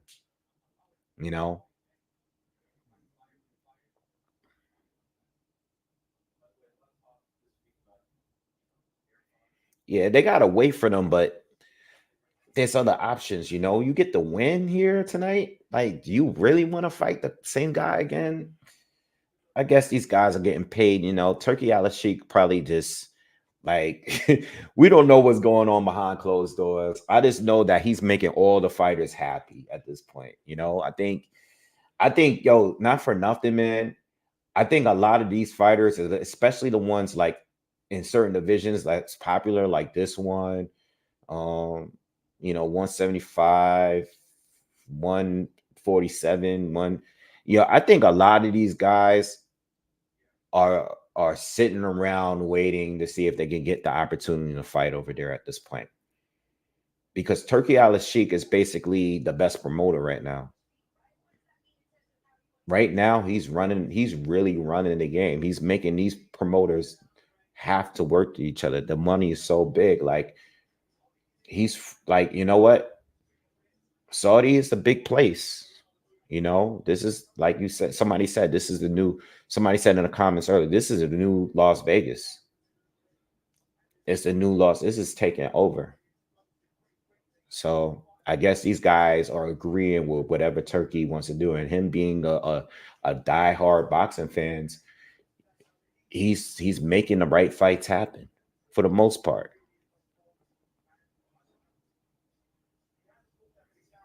Now, we're still waiting. We're waiting for Gile Zhang. I'm sorry, Gile Zhang to come out. What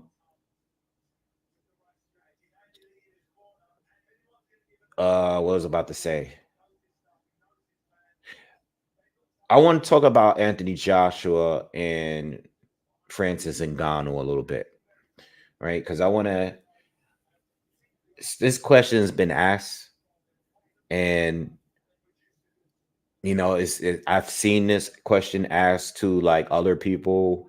Um, I've been seeing like a lot of things like about AJ possibly losing. Like if this, you know, some of the analysts they're like, oh, if he loses this fight, this is the this messes up his legacy and all of this stuff. Like, look, the way I look at it right now is like, look, Francis Ngannou almost beat the WBC heavyweight champion. To many people, they believe that Fury is the best of this generation, right? Some people rate him that high, even though he didn't fight certain people. Cool. Francis Ngannou has already at least proven that he belongs there in these kind of fights against the top guys. I know he doesn't have the resume to do it, but just that one performance, whether Fury was taking it serious or not, he proved from that fight that at the very least, he can perform at this level.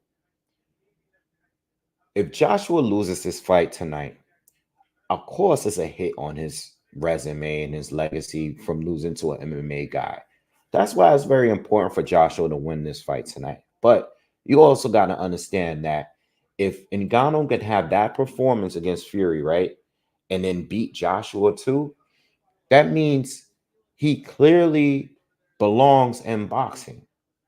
I think people need to look at it from that standpoint and not just look at it on how big of an L it would be for boxing and for AJ.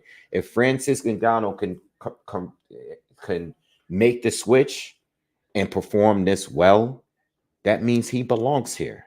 Simple as that. Because a lot of people try to transition. It works for some people, it doesn't work for others. I think if Anderson Silva had been boxing a little longer when he was a little younger, then he might have been a better boxer. You know, I think he might have moved up. He might have made a little bit more money. If he had switched from UFC closer to his prime to start boxing a little sooner, he might have did something in boxing. He might have did something because he's definitely so dominant over there because he can box. He had the reflexes. He knew how to move his head and slip shots, counter. He was so much better at striking over there that he probably would have been successful as a boxer. You know, when you look at the heavyweight division is it's always been unpredictable because you might have to be the better talent and everything. You might have the better resume, but yo, you get touched with the right shot, it's over. You know, ask Michael Moore when he fought George Foreman. I mean, he was younger. He was clearly winning the whole fight. George landed one big shot and it was over. The heavyweight division is like that. You know, so I think if Ngannou actually wins tonight, That just means that he belongs here. You know, it's not like he's over there in the MMA world winning fights by submissions. No, he was over there knocking people out. He was beating people down. He was knocking them out with his hands, his fists. So if he can come over there and come over here and knock people out or outbox people over here, then it is what it is. He belongs here. That's the way I look at it. I don't believe that, it's the end of Joshua's career and stuff.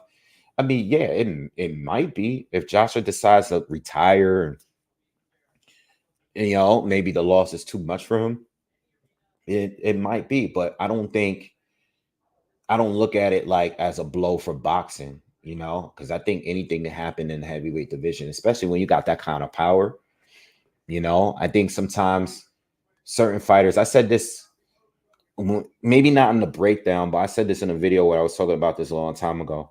I say, when it comes to Fury and Joshua, I said that those guys might be the better boxers, Fury and Joshua, but Ngannou might be the better fighter. And I think you have the better fighter. I think you come and you have the story that you had coming from where you came from. His story is crazy that he even made it this far. Sometimes your will to win might be a little bit more. I think sometimes he made it up to this point based on just who he is as a person and what he been through. And you're a big, strong man. And you're just now, you being a UFC champion and beating one of the greatest UFC fighters of all time, Stipe Miocic, and you're getting paid $600K, or in less for in other fights, it's not enough. He's the guy that said he was still broke. Like AJ, Tyson Fury, these guys been touching M's in their fight for years. Not saying AJ is not hungry. I'm not saying Fury is not hungry. But what I'm saying, these guys been making millions for years. Francis is different. Like, Joshua is definitely focused because he's focused on legacy more than money at this point. But Ngannou, he's just now making the real big bucks. Just now, like his last fight.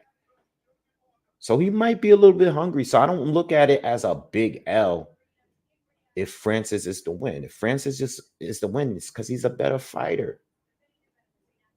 That's why Francis would say, like, yo, look, Fury, you lucky we're limited to this boxing thing, to the rules of boxing, because anything outside of this, I'll destroy you every day, every time. And even though he's right, and I do agree with him, you still got to respect that he's making his money and he's becoming even more successful because of boxing. So yes, you are right. You probably would destroy Fury and everybody else in the heavyweight division in boxing if it was a different type of fight. Probably bare knuckle, street fight, MMA. You probably would destroy everybody in the heavyweight division. Yeah. But you got to remember, there's a reason why you're here. And there's a reason why you're making more money than you ever made in your life. And it's because of boxing, not MMA, not bare knuckle. It's because of boxing, not wrestling, none of that. So you still have to have respect for the people that's giving you the opportunities too. All right. Joseph Parker is about to do his ring walk right now. What's your final picks, y'all? Who you guys got winning? You got Parker and Parker and Jang, Zhang. Who you guys got winning? Let me know in the comments. I think Jang is gonna get it. Let me know what you guys think in the comments right before the fight starts. Got Michael Buffer in the ring. The legend, Michael Buffer, is still doing these ring announcements, man.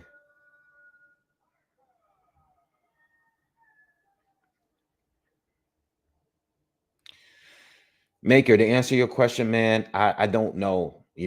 I can tell you this: the transition to go to eminent MMA. I think more boxers would try it if there was more money over there, but they're not because the money is not over there like that. They're not going to get paid in the MMA world if they're famous already in boxing. It doesn't happen that way. Another thing is no MMA fighter is going to box a boxer, man. It's not going to happen. They're going to take you down. All right, we just saw that in the Clarissa Shields fight. We seen it with James Toney. Every MMA fighter is going to take you down. They're not going to box with you. It'd be suicide if you go into the octagon or any MMA ring and try to box with the boxer.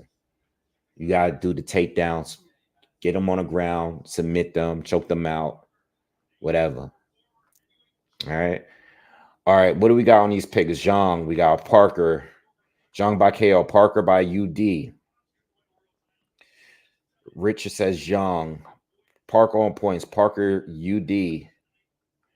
Parker, Zhang, Parker. Okay. Parker. A lot of Parker in here. Okay. Hope he wins. I hope he wins, man. Been a fan much longer. Hope he wins, but I don't think so, man. You know what I want to know? And I don't have to know. Yeah, I don't care that much about the politics, but I had a curiosity. I would like to know if these fights in Saudi are they making the money back? You know, if it's true that they're paying Wilder, I'm sorry, if they're paying Joshua $50 million, Ngannou $20 million. I don't know how much Parker is making. I don't know. But if it's true that these cards are like close to $100 million cards as far as the purses, and then you got to pay for everything else. Are they making the money back? You know, are they making the money back by the pay-per-view numbers, the live gate, or these tickets? I haven't looked at the tickets for any of these events yet. Normally I just do that, but I haven't. Parker's in a ring, by the way, and Zhang is on his way out. I have not looked, but are they making money, you know, or do they just have so much money that they don't even care if they're making money, you know? I'm sure they got enough money to make the loss. I mean, maybe they're looking at it like this. You know what? Let's invest early, and make this the new home of the biggest fights. And maybe down the years, down the line, you know, this will be a household of everybody traveling here to come to the fights. That's the way I'm looking at it. But I can't see how, like, the amount of money they're paying all of these guys to be on a card. I know these arenas, like, it looks packed in the arena. I'm sure people are paying a lot of money for these tickets. But are they making the money back? It's out of curiosity, you know.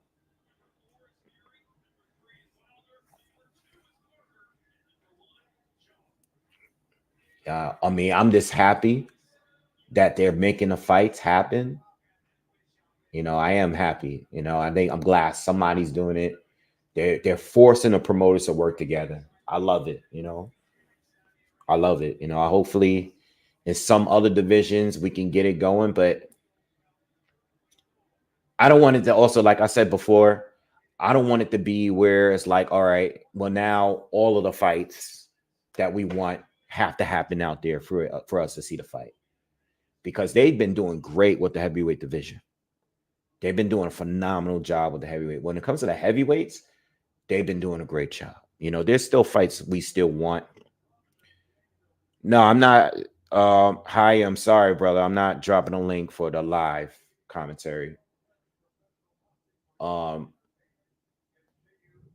but yeah, what was I saying? I lost my thought. Yeah, they've been doing a great job with the heavyweight division, but when you look at 147, 135, you know, especially 135, 140, 135 to 147. You need to say that. You know, how are we going to get some of those fights to happen? You know, I'm not talking. I'm talking about with the champions like Teofimo Lopez, Devin Haney, Tank Davis, Shakur Stevenson. Like, how are we gonna get those fights to happen in or with with the Saudis or without them? How do we get Shakur in the ring with Tank? How do we get Devin in there with Tio? Without it being a problem. You know what I mean?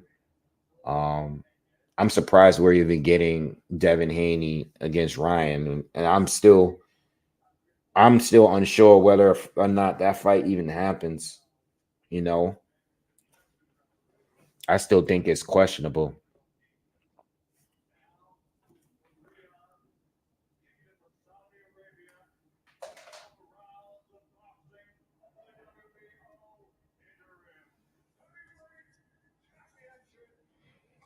No, Hyam is asking for a link for him to join the panel, not the link to the fight.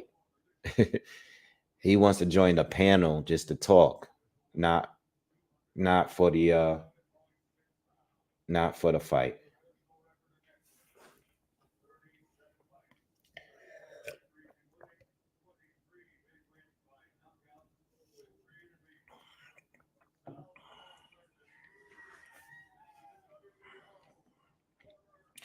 Yeah, it's all right. I mean, Wilder talks crazy. Wilder's talked crazy before the fight with Parker, and he was talking crazy after the fight.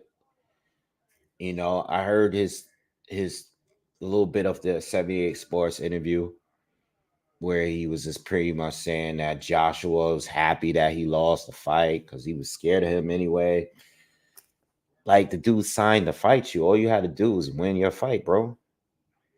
I mean, you was the favorite to win the fight, you know? And then why even, it's just, I don't care, you know. I mean, Wilder could have been fighting right here against Young, you know. He could have been fighting Young right now tonight.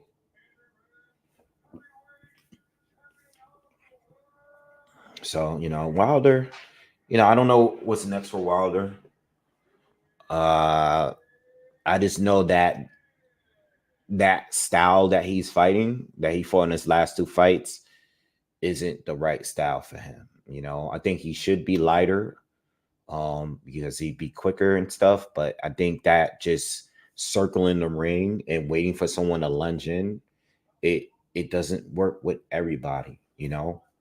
Um, all right. This fight is about to start, y'all. Let's get into it, man. We'll talk more about all this stuff later. All right. They touch gloves. Let's go. Let's go. Let's get it. This is like a main event fight for me. In my opinion, this is his own main event. This could have easily been a main event between Parker and Zhang. You guys got it split. There's a lot of Parker people in here. There's a lot of Zhang people in here. We'll see. Round one. Let's go. All right, man. Southpaw against Orthodox. Let's see how this goes.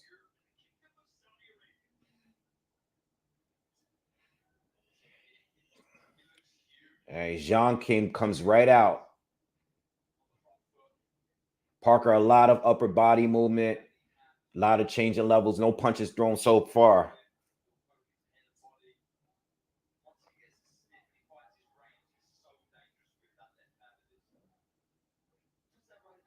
They both touching each other with the lead hand, both waiting.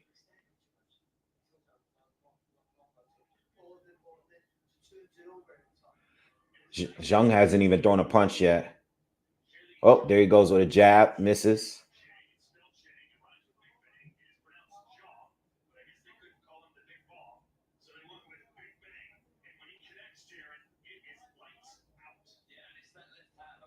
Yeah, Zhang is a big dude. Remember, he's over 190 for this fight. Big dude, very heavy. Parker touches Zhang to the body with a right hand. Zhang shoots a left, blocked by Parker. That was blocked. Parker lands a jab to Zhang's body. Definitely a chess match between these two so far. Parker's doing some good upper body movement so far. He caught him with a right hand. Zhang caught him with a left to the body. And Zhang is already putting pressure on Parker. Parker is already in the corner here. Probably should move a little bit, get up out of there. I think he's...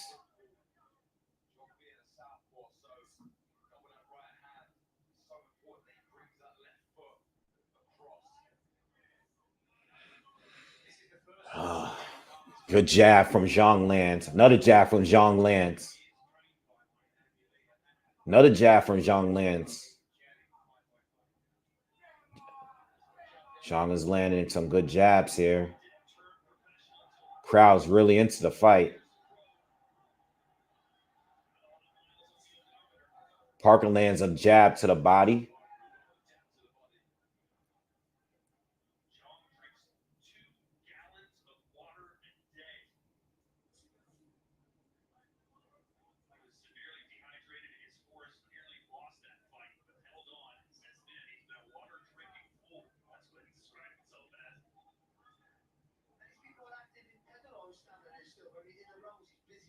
They're both touching gloves a lot, guys. If I'm quiet, it's because nothing's getting thrown. It's one of those first rounds where it's a filling out round. Parker landed a couple right hands, mainly to the body, couple jabs. Zhang landed a good amount of jabs. No real heavy power shots really between two. It's a filling out round for me.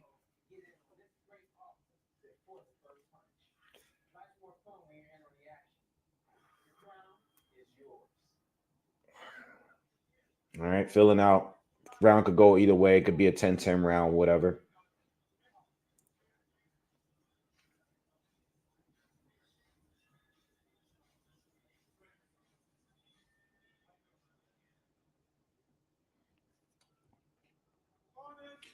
All right, round two. Let's get it. Zhang seems like he has a lot of backing out there. It seems like I heard a lot of cheers whenever he landed. All right, round two. And round one, kind of like a 10-10 round for me.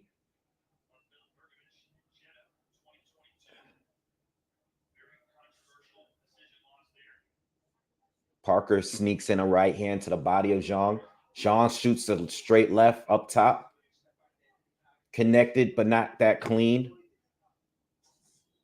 Parker shoots a right hand real quick, but that one was blocked by Zhang. Parker landed a right hand there. Parker with another right to the body. That wasn't low. Zhang signaled that it was low. I don't think that was low. Haven't seen any hooks yet from Zhang. He has a very good right hook.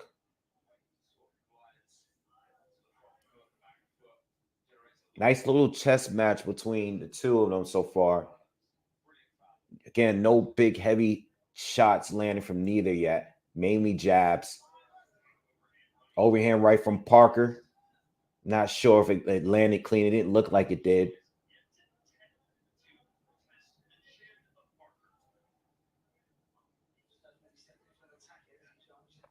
Very tactical fight, y'all, so far.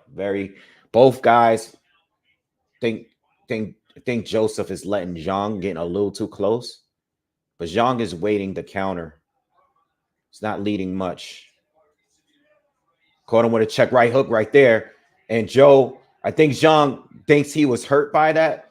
I think Parker was a little off balance the way he fell into the ropes. So Zhang definitely caught him with a hook, though.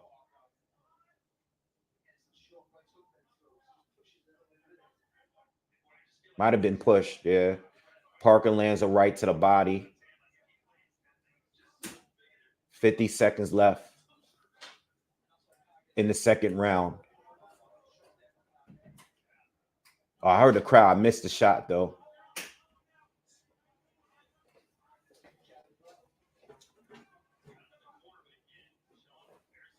Zhang lands the left to the body, and they tie up. 30 seconds left in the second.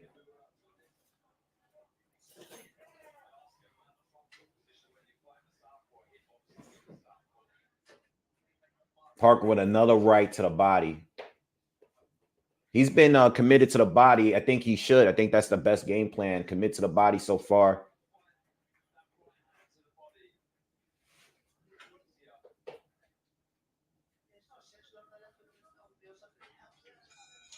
All right, second round in the bags. Another close round, man. They both had their moments. Parker is committed to the right, to the body. He landed a good maybe 3 or 4 straight rights to the body. Jang, on the other hand, caught him with a big right hook. I don't know if it was cuffed or a push, but it kind of had Parker off balance. All right, but again, no big heavy shots. I see a little bit of reddening from Park's left side of his face. It's probably from the jabs that was landed in the first round mainly. But again, 2 very, very, very technical rounds from both. No one's clearly winning the rounds for me. You know what I mean? Especially the first round. Good round. Good rounds from both.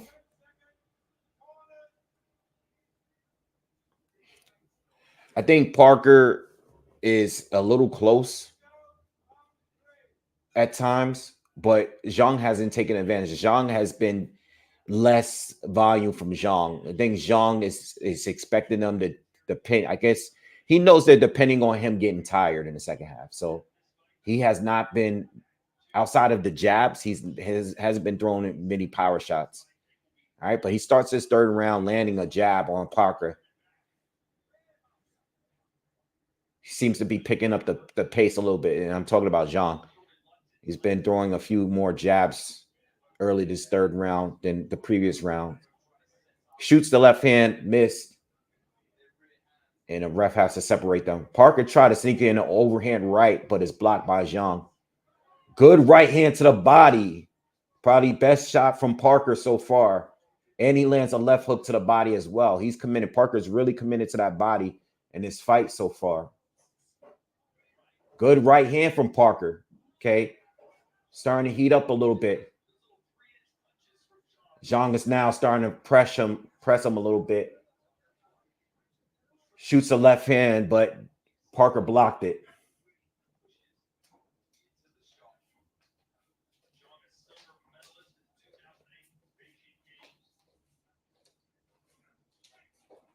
All right, we are almost halfway through the third. Parker is winning the round for me. He's definitely committed to the body. He landed a few good body shots so far this round. Another jab to the body lands for Parker. He's doing it. He's doing exactly what he needs to do to win. You want to tire this guy out. He's 40.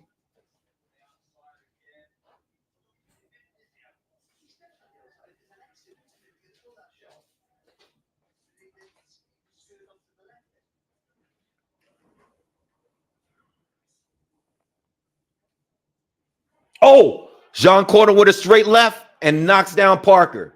Parker is down. Straight left. Hit it perfect. That's probably like one of the very few that he's even thrown in this fight. And Parker is bleeding, y'all. And Parker was up this round, and now he's been knocked down by Zhang in the third, and Zhang is putting the pressure on him now.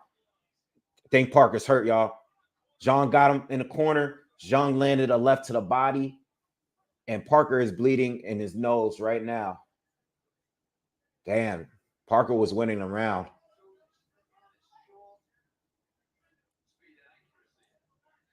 Zhang lands a jab. That shot really hurt Parker because his body language is different. Oh, another left lands for Parker. Zhang has him hurt. Oh, man. Oh, man. Zhang. Damn, y'all.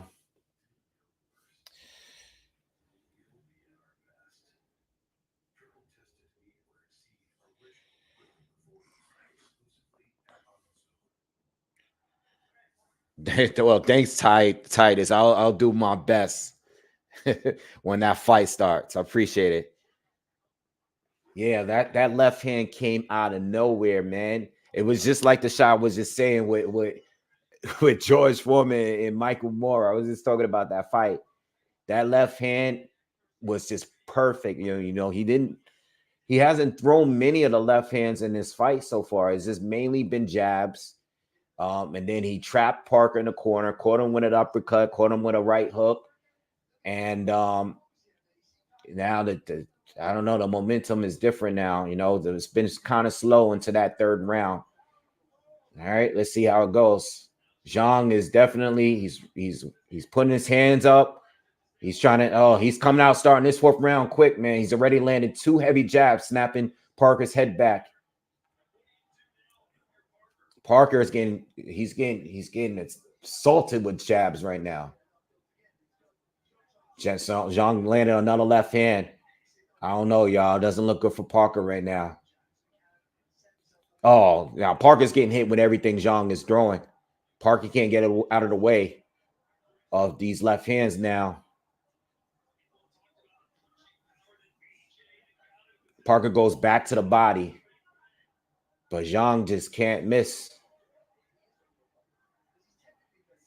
Oh, Parker caught him with a clean right hand. Nice 1-2 from Parker.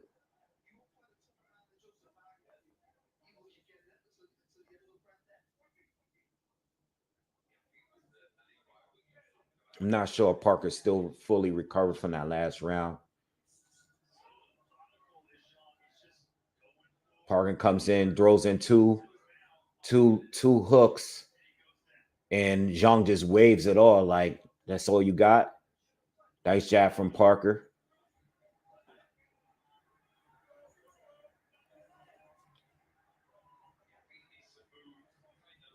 Parker's bleeding a lot. I think the cut is a cut above his nose, on the top of his nose. Nice combo from Parker lands. Okay.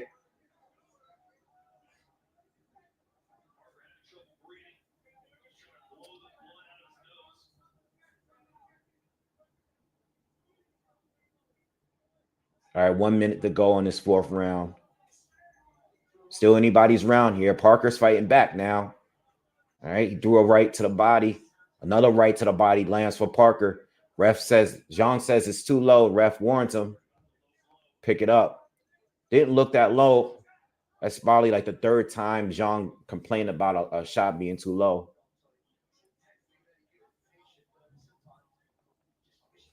Oh, big right hand from Parker lands and buzzes Jang. Jang was off balance there. That was a big shot from Parker. Parker got this round so far. He had the last one until he got knocked down. Nice comeback round for Joseph Parker. 20 seconds left. Anything could happen. Jang is pressing forward now. I don't think he liked that. He got hurt by that. 1-2 from Parker again. Another right hand to the body. They said it was low again. I want to see every time Parker lands these rights to the body, Jang's back is facing the camera. So I can't tell if these are really low shots. All right. But the ref had to separate them and give a harsh warning to Parker to keep it up. I gave Parker the round. I think Parker won that round. He was winning the third until he got knocked down. But that's a good comeback round. Jang started quickly, but Parker landed some big shots. Definitely Parker's best round in the fight so far. Yes, very good fight. Very good fight so far.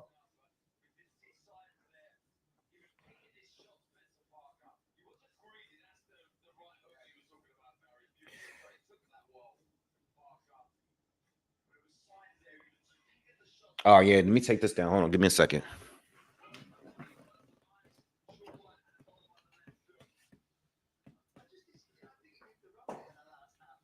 Yeah, I normally take that picture down before I do live commentary. Thanks for letting me know.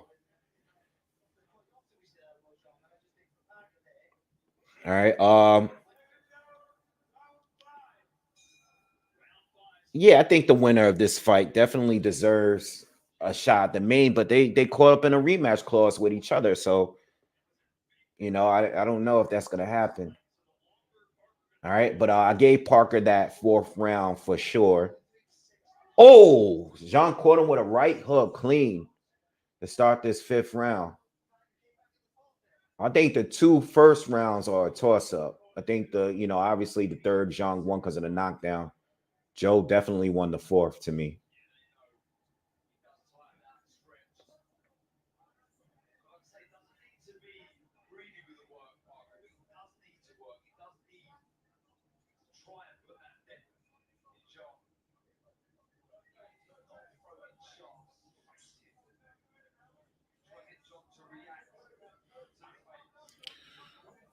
All right, not much happened in the top of this fifth round.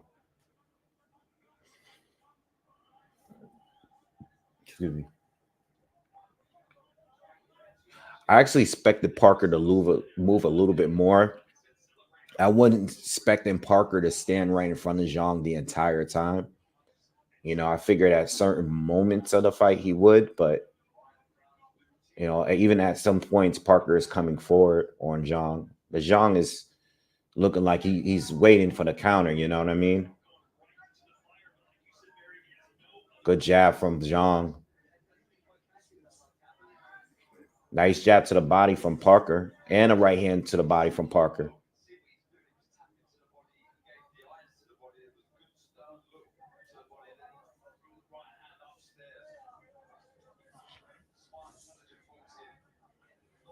Parker's definitely being more active. He needs to be more active. Wait, I don't think that shot was low. Another right to the body. Zhang lands a left up top. But Parker's being more active in this round here. Zhang lands a jab and a left hand, but didn't put any power behind it. Think he was just trying to measure him.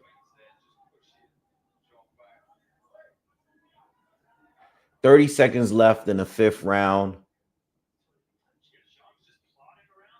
Yeah, like Zhang is not throwing a lot.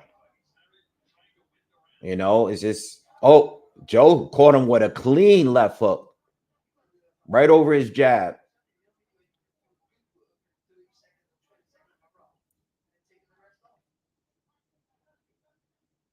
Parker's having some good moments, man. He's definitely have the better moments here.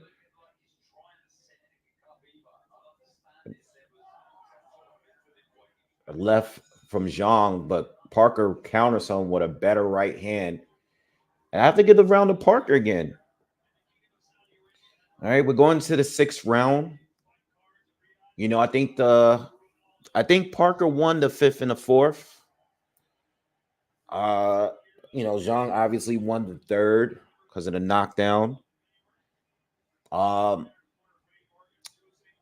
think Zhang is relying too much on trying to get, Parker hurt. I don't think he's necessarily trying to win rounds or out throw Parker. I think he's trying to reserve most of his gas tank for the later rounds. You know what I mean?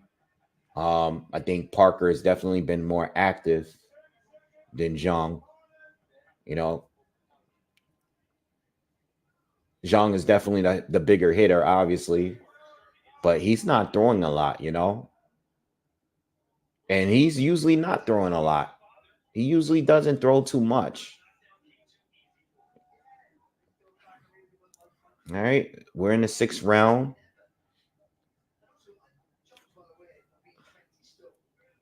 You can argue that Parker's winning this fight because of the activity and the consistency. Zhang is just like the Philip Hrgovic fight. I think Zhang is having a bigger, I think he's relying on hurting Parker too much.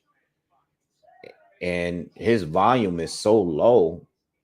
He'll go a whole round just throwing two left hands. That's what the commentary just said, what I've said. Yeah, they're talking about the same thing I'm saying right now about Zhang waiting too long. He needs to be a little bit more aggressive. He needs to open up. He needs to throw a little bit more because Parker has been on point, especially to the body.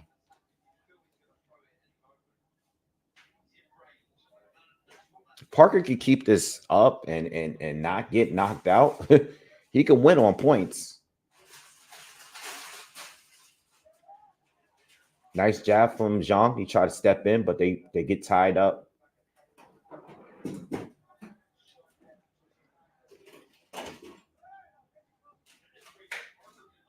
Parker, you know, another thing too is sometimes Jang gets caught falling asleep sometimes, you know.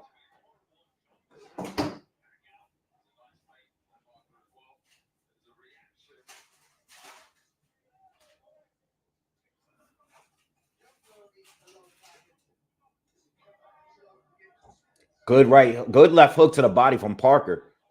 Again, Jang is just, he's not throwing enough. He's not doing enough. He hurts, he can punch, but he's just not throwing enough. Zhang lands a left, but he's not putting any power down. Like, what are you waiting for, man? Like, you gotta fight. Gotta let your hands go. Maybe he's getting tired already.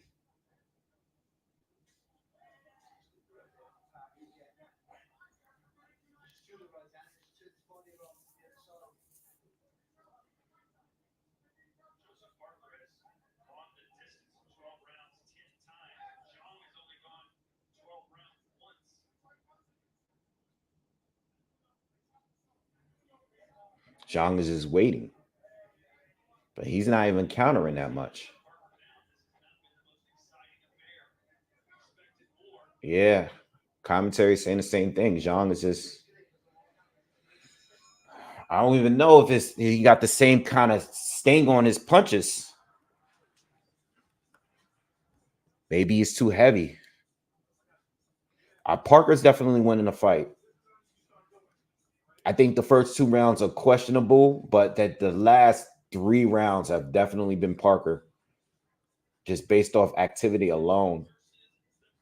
You know, hopefully Zhang hasn't already burnt himself out. Maybe coming in that extra amount of weight, maybe it was a bad idea. You know, you're already bigger than him. How much bigger do you need to be? Coming in at 291. You know. And plus, Parker has been committed to the body, which should have been a game plan from jump. Yeah, Big Bang might be tired already. 7th round. And the only clear round for Zhang so far has been the 3rd round. Only clear round.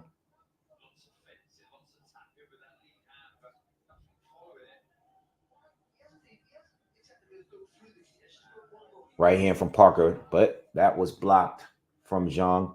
But Parker did land a right to the body to start off this 7th round. Zhang lands a left to the body. Parker lands another right hand, but Zhang caught him with an uppercut.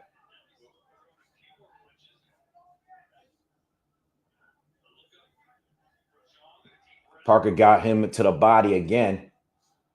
The belly is just hanging out. Is there to get hit. I think Zhang is tired. Barry Jones unofficially gave Zhang the first 3 rounds. Again, I think that the first 2 rounds are debatable, but Barry Jones unofficially gave Zhang the first 3, and he gave Parker the last 3. Parker definitely won the last 3 for sure.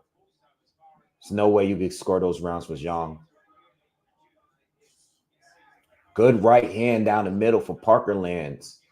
Halfway through the 7th round now. Oh, Zhang caught him with a big left hand.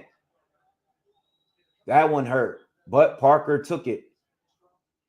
Best shot that Zhang has landed in a while since the 3rd round.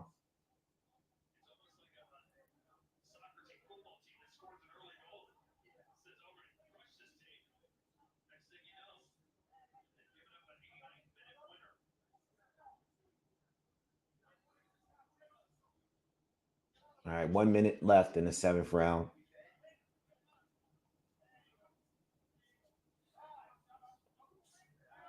Up. Parker caught him with a right down the middle.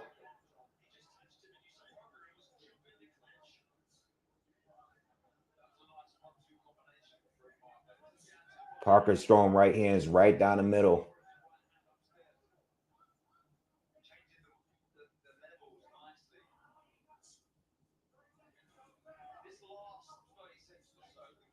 Parker's doing a good job.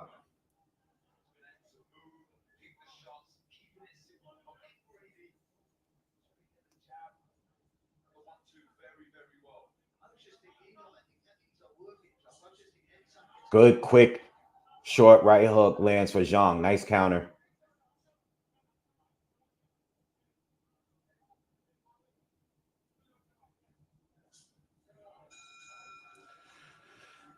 Jang had his moments, but again, I think Parker is in control right now. I think he's having stamina issues, in my opinion, man. I think he's having stamina issues already.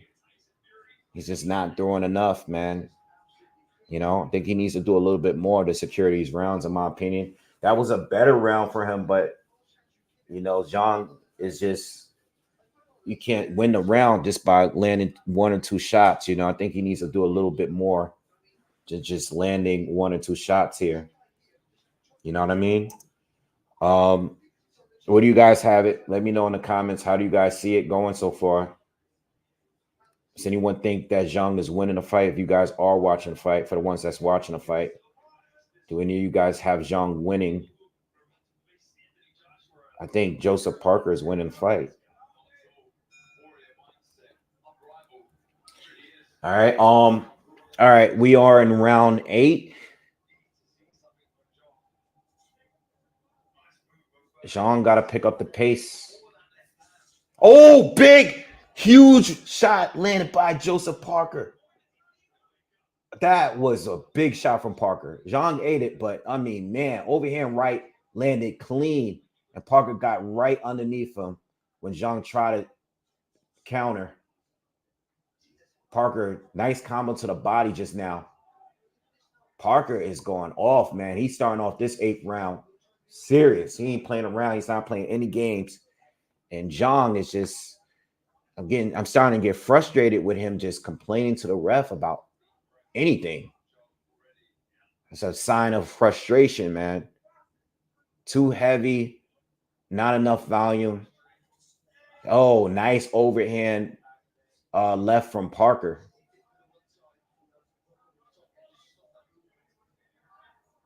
Parker's having a great round so far. Jang is talking, complaining, waving his glove. Throw punches, man. Fight. Another right lands for Parker. Jang has become very easy to hit. I think his hands are lower than earlier. Oh, that's down. Jang caught him in the back of the air with a right hand, and Parker's down. He's bad. He took a knee, but that hurt. Yo, that came out of nowhere. Yo, again, Parker is doing well, and then out of nowhere, Jang caught him with a right hand, and that one, oh, Jang caught him with another right. Oh man, yo, this is crazy. It's like I predicted Jang to win, but I am rooting for Parker because I like him. But so I again, like Parker he's doing well. He landed his biggest shot against Jang in this round, but he got caught with a right that made him take a knee. It didn't even look that powerful. It just caught him right in the back of that, right behind the ear. And he went down, just took everything out this round. Parker was having such a good round. 30 seconds left, and he ate. Oh man, I don't know. Parker again, he's attacking the body. He seems like he's recovered. He seems like he's back in it. I mean, outside of that knockdown, just like the 3rd round, he's winning the round. Parker landed another big right hand just now and a left hook to the body. But I mean, he's already been knocked down this round. This is crazy, man. Yo, Yo, it's just crazy. Both both knockdowns, both knockdowns are from rounds that I think Parker was winning. Like, especially this round. I mean, at least in the other round, Zhang did a little bit more damage after the knockdown. But this round here, Parker was having his best round, one of his best rounds. And he got caught with a right hand and went down, took a knee. Says 9-9 to me. Yeah, he caught him. Yeah, he caught him with a left and a right, and he hit him like right here, back here. And Parker took a knee, man. Oh, that was clean. Oh, yeah, yeah. So you didn't slow at that angle now. That hurt. And again, like, I think Zhang, if this guy wasn't so tired, he would really probably take advantage because he hurt Parker. That shot hurt him. But Zhang, I think he's gassed. I think he needs the knockout. He just doesn't have enough firepower to secure the rounds that he doesn't score a knockdown. He needs to not. I mean, it hasn't been much from him all fight.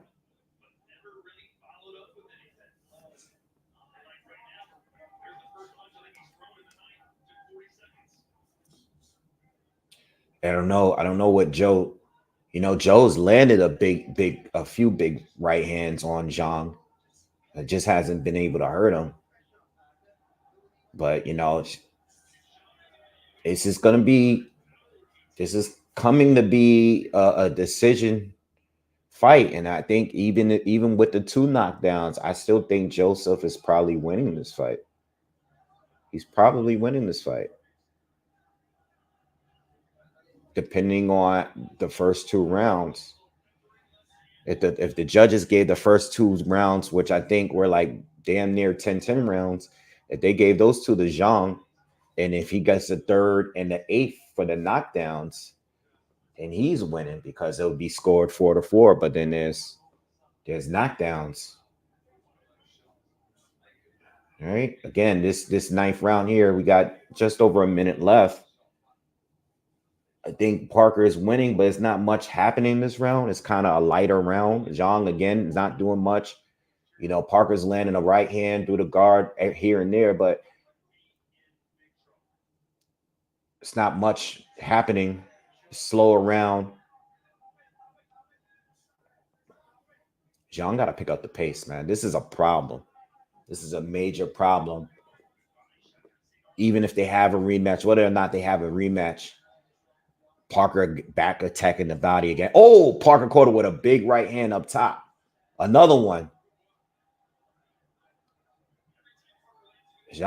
Parker is just winning this without the knockdown. He's winning this. 30 seconds left in the ninth. I don't know, man.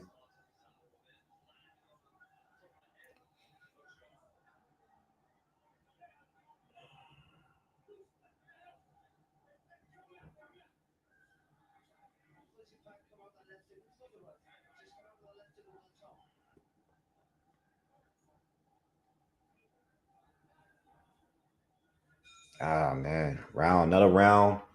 Slow round. That's probably the slowest round from both in a while, but I still think Joshua did more. They're showing AJ getting warmed up with Ben. All right, getting warmed up in his dressing room. Main event is next.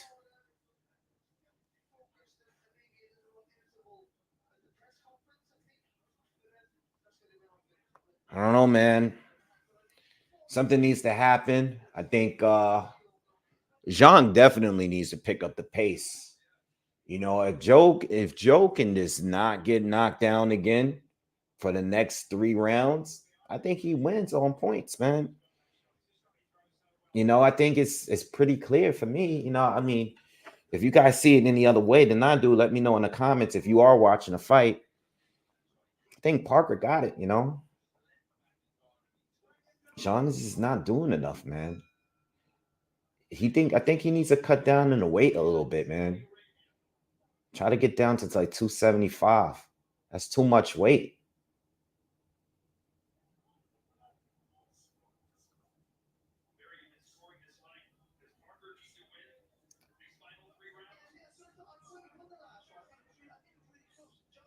See, these are opportunities. It was a little exchange between both of them on the inside, and Parker got a little better in the exchange because Zhang is not throwing enough, and those supposed to be the areas where he's supposed to have the advantage.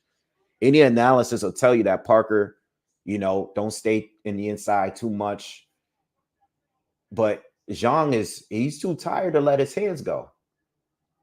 He's too tired to let his hands go, and those are the moments where he's supposed to have the advantage. Good right through the guard of Zhang lands for Parker. 2 minutes left in this 10th round.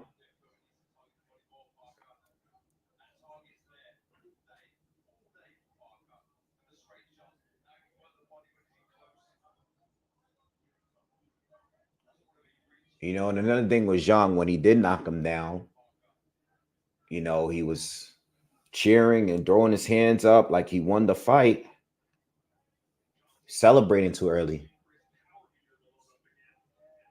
Halfway through the 10th now. Parker's winning the round so far. Off activity again. Good uppercut from Parker. Parker's doing a good job.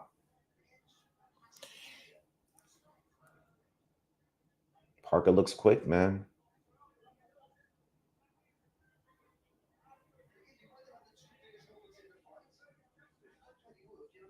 One minute to go in the 10th. This goes to show again, the fight ain't over. But this goes to show how the triangle theory doesn't work. Because Parker he's looking great against Jang. He looks good against Jang. Fight ain't over. He did get knocked down twice. But he looks good against Jang. Joyce looks so bad against Jang. And Parker looks so bad against Joyce.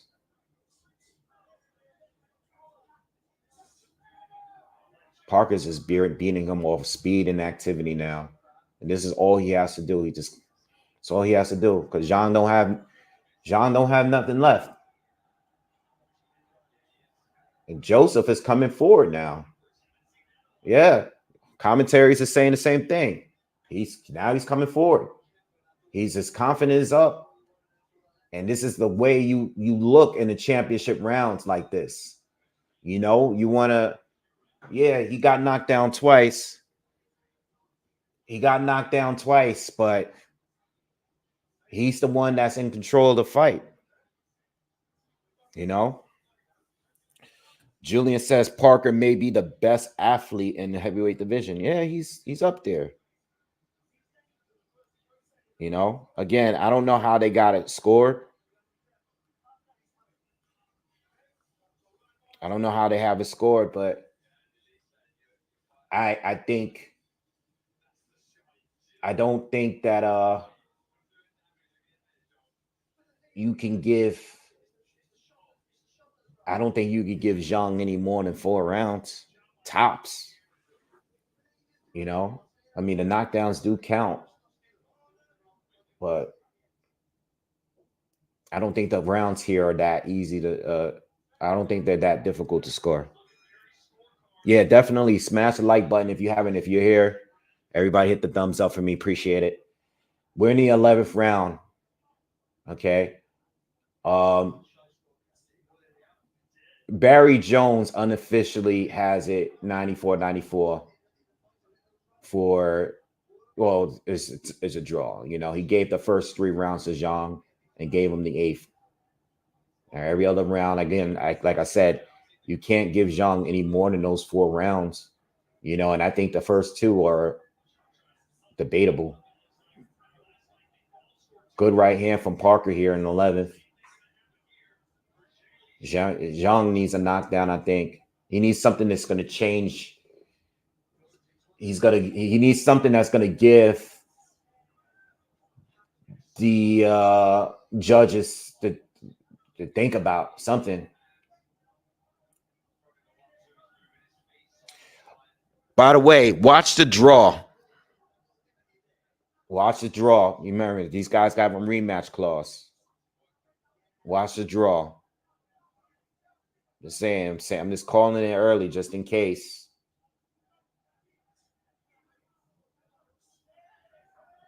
Parker seems to still be in control up to this point. Nothing from Jang.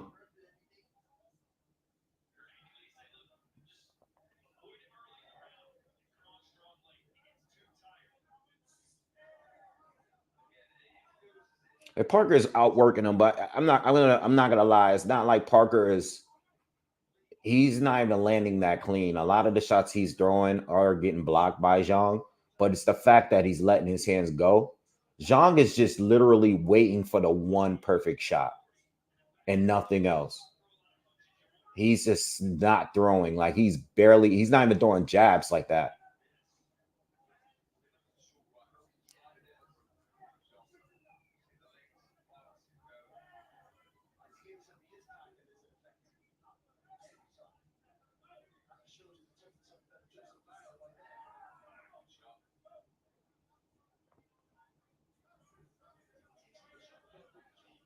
Yeah, he's tired. I can just tell the way Zhang drew that left hand is now. He's tired, man.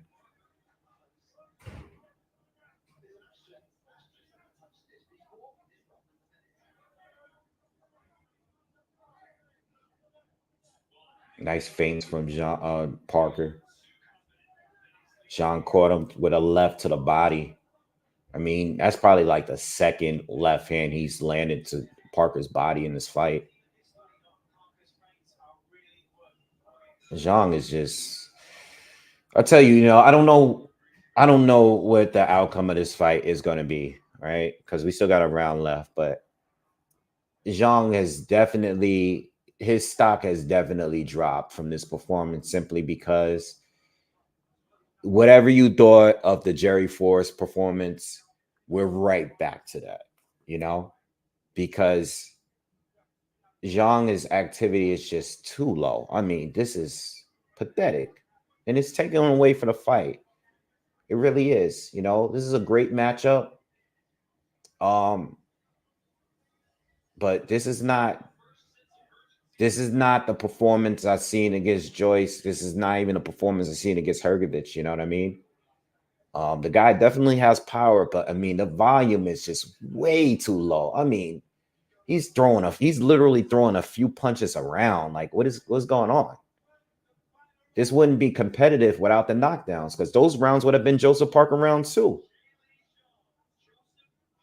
All right, but we're in the 12th round, man. And I think Parker is winning.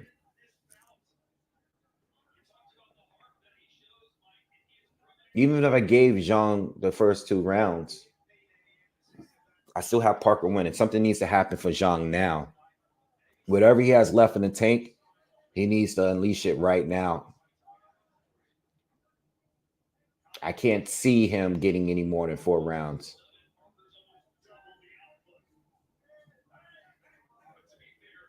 He needs a round. He needs a knockdown. He needs a knockdown.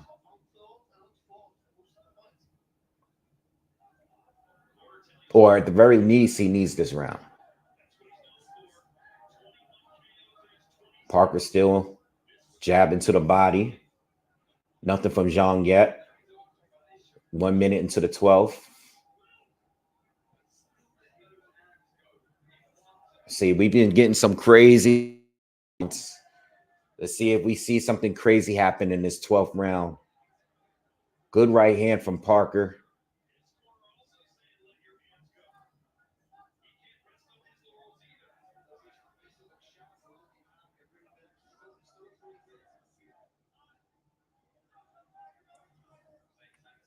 Halfway through the 12th. Still waiting for Zhang to do something. Saying, yo, stop communicating with Parker and signaling that you're not hurt by whatever he's landing. It doesn't matter. That frustrates me, man. He's not throwing no punches. You're in the 12th round. Oh, this is so frustrating, man. Like, what are you doing? It's the 12th round, bro. He needs to cut down the weight. If they have a rematch, he needs to cut down at least 15 pounds. Because this is not it. His volume is way too low. Parker is just outworking him, man.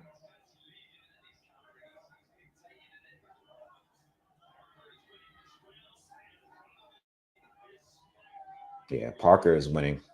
Clear. 20 seconds left to go in the 12th round. Jang just threw a combination that missed. Probably the only punches he threw.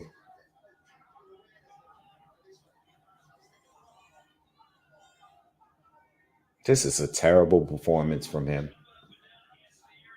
Terrible. Fight's over. Terrible. Not a good performance from Jang.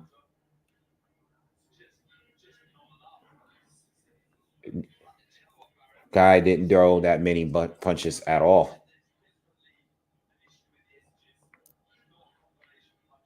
Yeah, you're taunting. You're continuously taunting. And you're not throwing any punches. All right. Parker won at least 8 rounds. Like, Parker has a clear 8 rounds in this fight. Clear. Like, no debating. Clear 8 rounds. The only rounds that you could give the Jang is the first, the second, the third, and the 8th. The third and the 8th because of the knockdowns. Yo, Mike, what's good, bro? You good? How's everything, man? It's been a minute. The first, the second, the third, and the 8th. That's the only rounds that you can give to Jang. That's it. You know, and outside of the knockdowns, he lost those rounds outside of the knockdowns. You know? So we just waiting for the scorecards, man. Can't wait till they bring the scorecards. I have to go to the bathroom bad.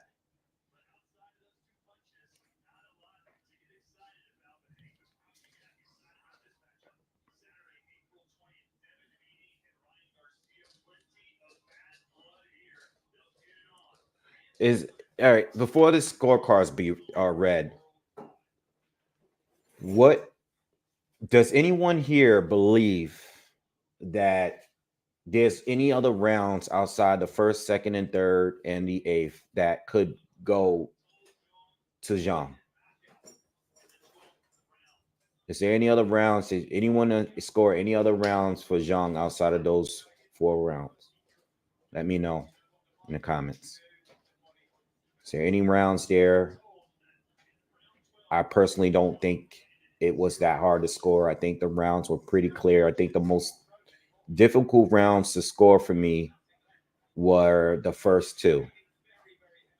You know, the first 2, because Parker wasn't throwing that much. They were both being extremely cautious.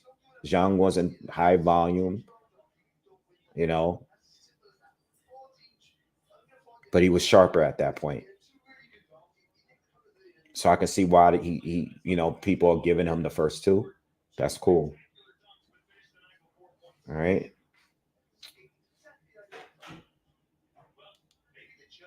But I definitely do not want to see a rematch unless this guy is cutting some weight or doing something different. All right, here we go. Here we go, yeah.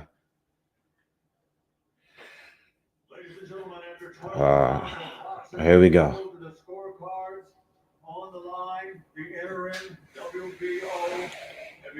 All right, here we go, y'all. Here we go. 113. He has it even. 113 draw. 114, 112. 115, 111. All right. Joseph Parker, please. All right. Yes. Joseph Parker got it. Somebody drew it. I knew there was going to be a draw. That's why I said look out for the draw. Somebody drew it in there. And Jang is complaining. Jang did not. Jang, bro, what are you complaining about? You didn't do anything. You're crazy. You lost, bro. You didn't get robbed, bro. You lost. They got it right. You lost. You didn't fight. You barely fought.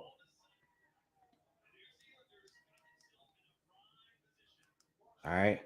Guys, give me a minute. All right, give me a few minutes, man. I'll be right back. Don't go anywhere. I'll be right back. AJ and Ngannou is next. All right, give me a few minutes. I'll be right back.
All right, guys, I'm back. I'm sorry about that. Thanks for sticking around and waiting for me. All right. Yeah, man. That. Oh yeah. By the way, cheers, cheers, cheers to everyone out there. I just poured a little drink, real quick. Get me hyped up, get me amped for this main event, man. Shout out to everyone that. Cheers to everyone that got Joseph Parker. They picked. It's the second time wrong in a row. I was wrong with Parker against Wilder, and I was also wrong. Now, matter of fact, I have to make a confession. I was wrong on the last three Parker predictions. Well, major predictions, not against Simon Keene or whatever. I picked wrong against Parker and Joyce. I thought Parker was going to do against Joyce what he did tonight, and I was wrong. I thought I thought Parker would be beating Wilder, but I thought Wilder would catch him with a shot eventually and end up winning the fight. And then tonight, I picked Jang to hurt him with a left hand, put him down, and finish the job. Didn't quite get that done tonight. So I've been wrong on the three Parker predictions, the last three that I actually did. I'm not going to count Simon Keene because that doesn't count. That's not like a competitive fight. Um, yeah. So cheers. Thank you guys for being here. Um, I'm nervous about this main event though, man. Really am. Um, I kind of wish this fight didn't have a rematch clause with Parker and Zhang. I mean, I was really, really disappointed with Zhang and his performance in that fight. I mean, the guy just didn't throw. Um, and especially with that second knockdown, that knockdown was it came out of nowhere. The first one was a good shot, but that second one was like so random. So it's like he had a second opportunity to run it back and get some momentum. And it's like you lost the whole round and then you went on and didn't do anything after that. You know what I mean? Yeah, Saga, I can't count this. We only got to count the legit fights. So if you're fighting a journeyman in between rounds, I saw Simon Keene. I did some film study on him. I saw the guy was like a great boxer if he's fighting in a bar or something like that. I knew Parker was going to get him out of there. It was just about what round would it be. But I can't count those predictions because those are not the real ones.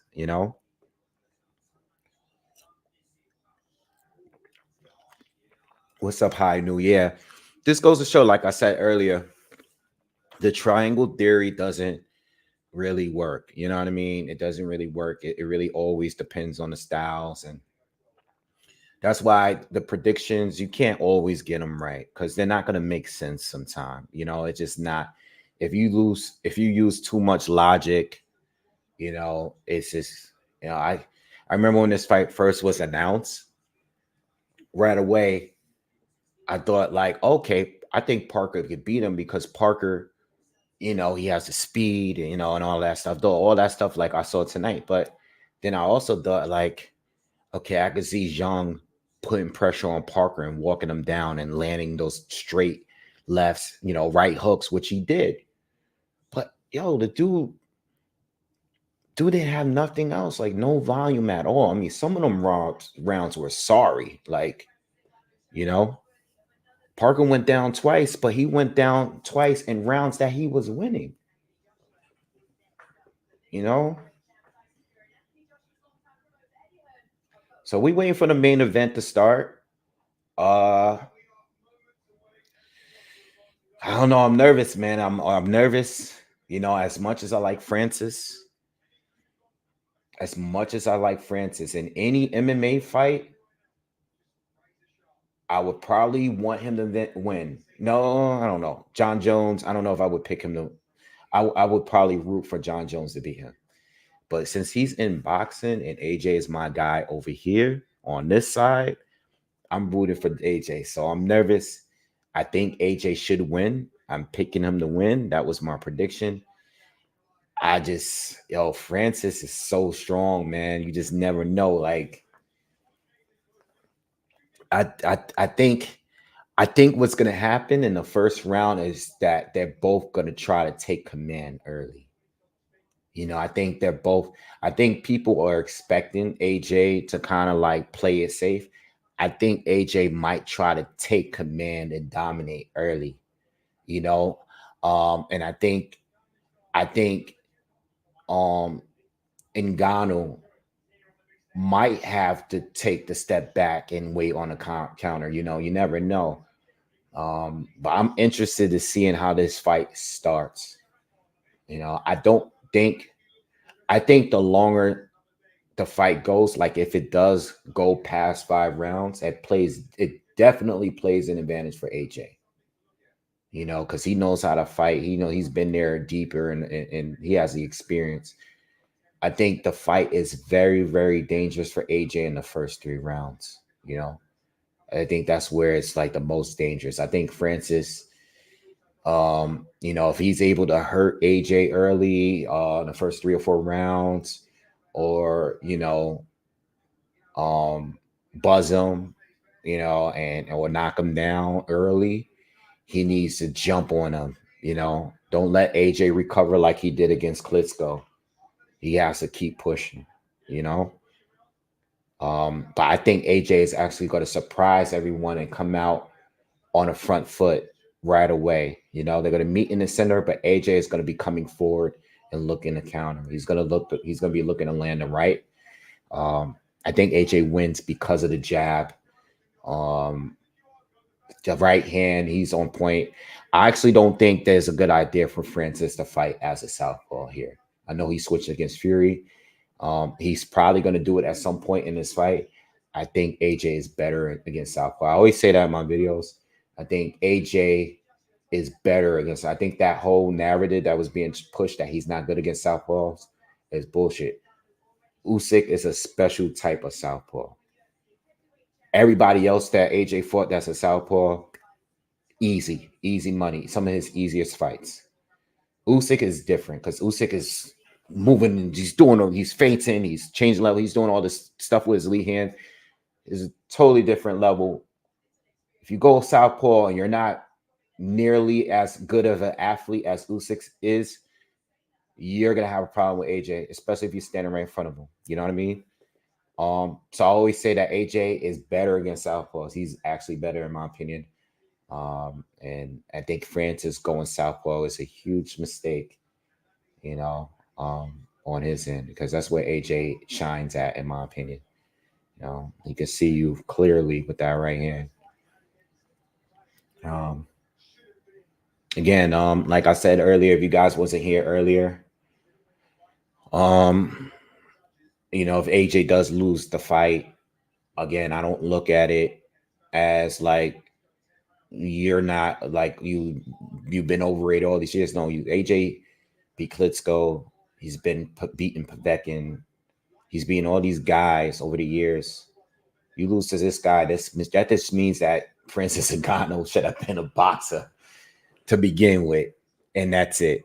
He should have been a boxer a lot earlier than this shit. I say the same about Anderson and Spider Silva. Same thing. Maybe he should have been boxing earlier. So you give Fury all that trouble and then end up beating AJ as well. That means you belong here, and that's it.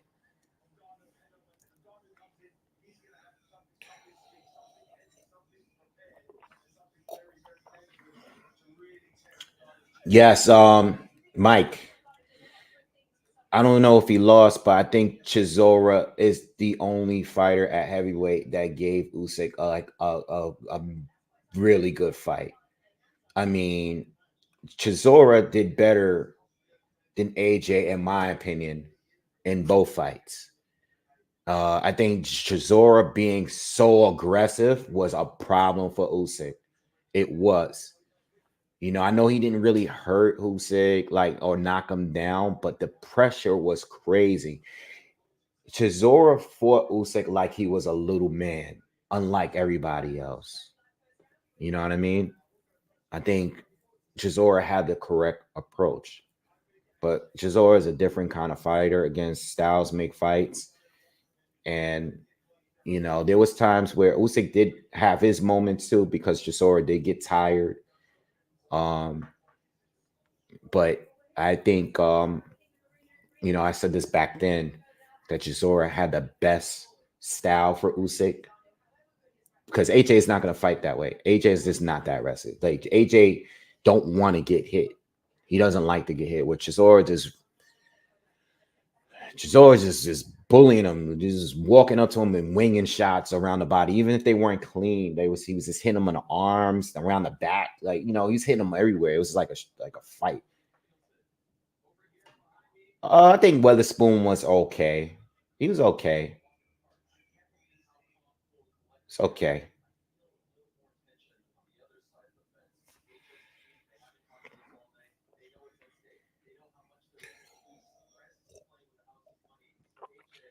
What's up, my Greek friend?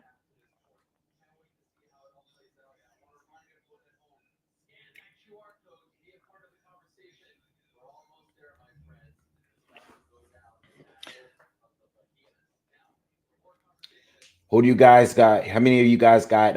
Oh, you know what? Fight's about to start. When am I'm bugging out? It's nothing you. Let's do a roll call. We haven't doing a roll call in a while, man. Let's do a roll call. Let me know where you guys are from. You already know how it goes. Let me know where you're from, and not only that, but let me know what part you're from. Right? You know, don't if you from New York, say you from the Bronx or whatever, whatever part of state y'all from. Let me know. You know what it is. Yeah, I know how we do this, man. And also hit the thumbs up if you haven't already. All right. DJ Say So, he's from Bompton. Bompton, okay. VA's in the building. Quebec, Canada, Texas, Central Texas, South Africa, Dallas, Texas, Melbourne, Australia, Winchester, VA, Duluth, Minnesota, Brooklyn is in the building. Ireland, Tokyo, Melbourne again, Australia, Dallas. Okay, Key, I see you. Britain, UK, Michigan, Detroit, Toronto, another Toronto, West Philly, 215, Bronx, sub BX, Detroit, London, Houston, San Jose, California, Ontario, Canada, Bronx again. What's up, Bronx? BX is in the building, Houston, LBC, Birmingham, Alabama. Okay. Yorkshire, England, Paris, France. Okay. Cleveland, Ohio, Gaza, Baltimore, Riverside, California, Taiwan, Cornwall, South London, Vancouver. I would love to go to Japan. Yes. That's like my number one trip. Uh, Annapolis, Maryland, Maastricht, Netherlands, Glasgow, Scotland, London again, Dayton, Ohio. All right, man. Good. Shout out to everyone that's here, man. You already know we worldwide. We've been worldwide for years. All right. Michael Buffer is doing the ring announcements. His watch is shining. All right.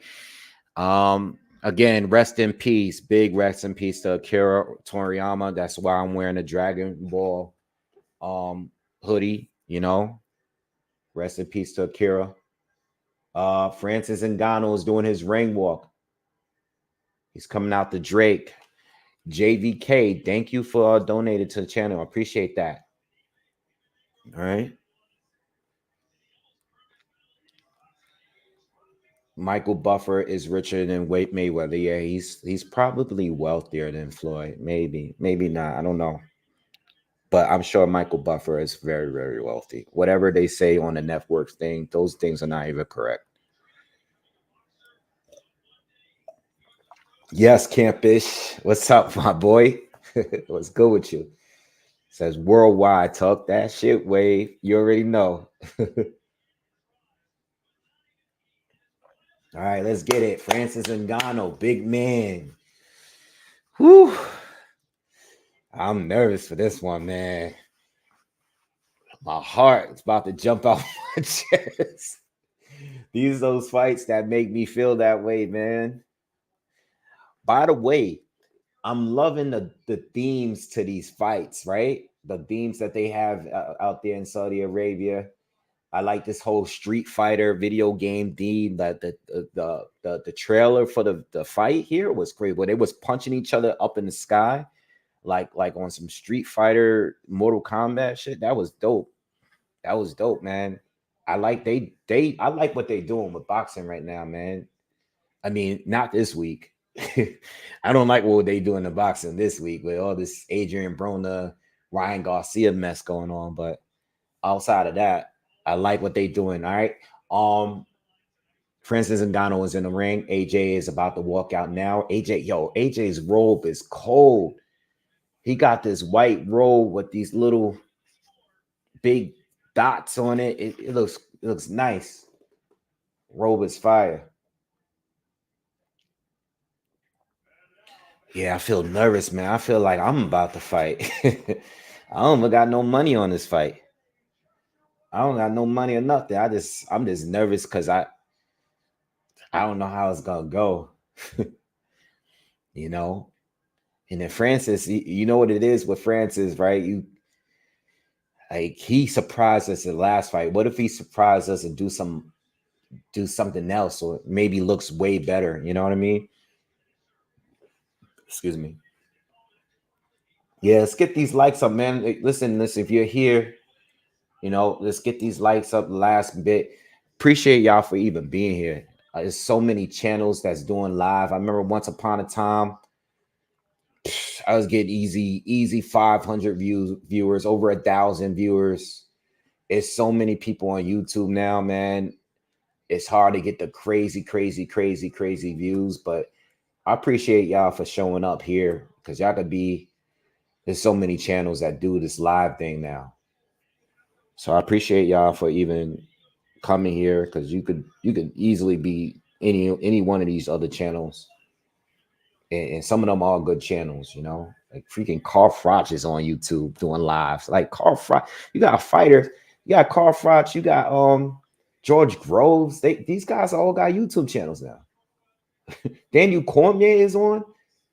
Like, they ain't even YouTubers no more. You got all these channels. Like, I'm looking down the list. You got all of these channels that's on live right now.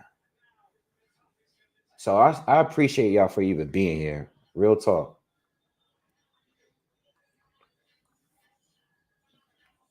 All right, so Joshua's in the ring. Both of them in the ring now. Here we go. All right.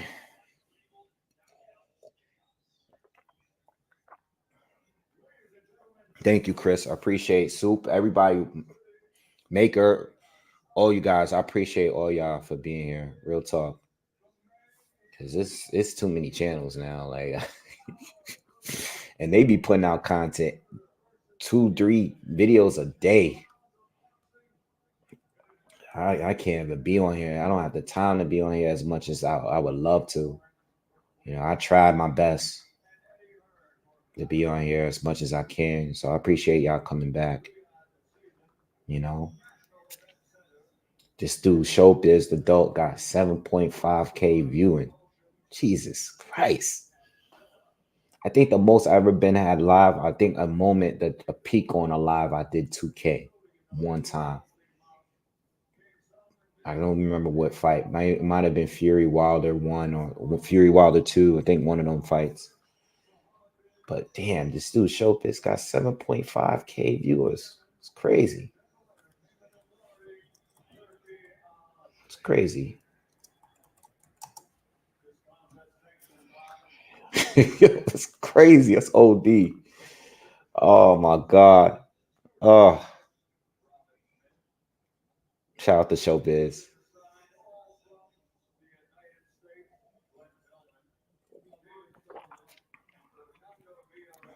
All right, man. We waiting.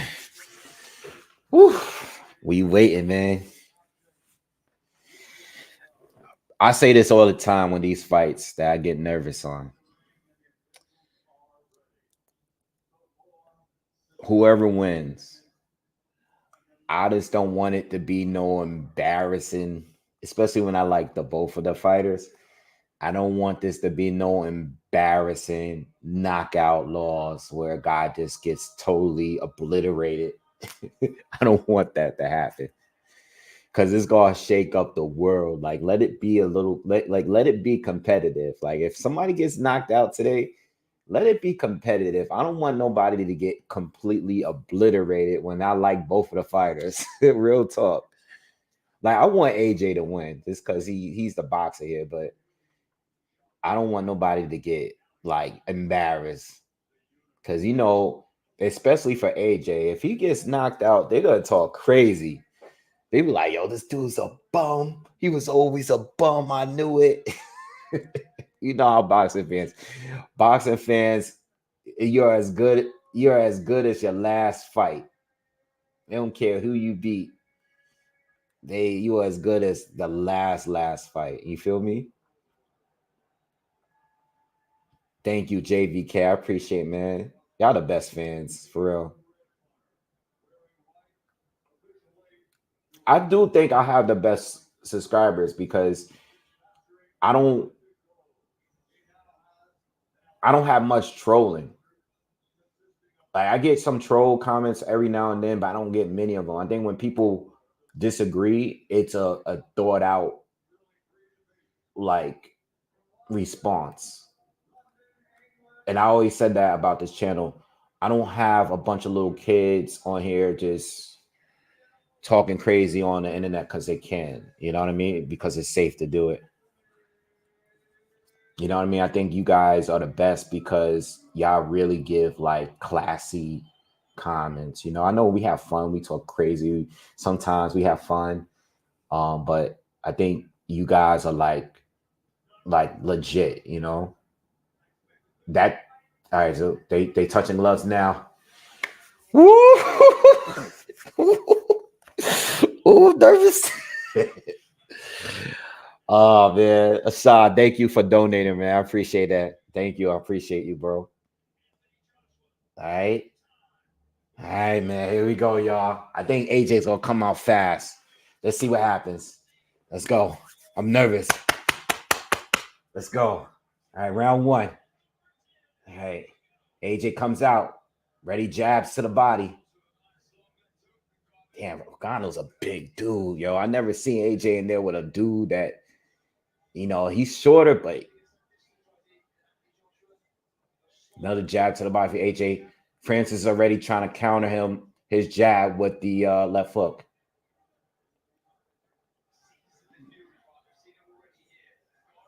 Ngannou lands a jab to the body.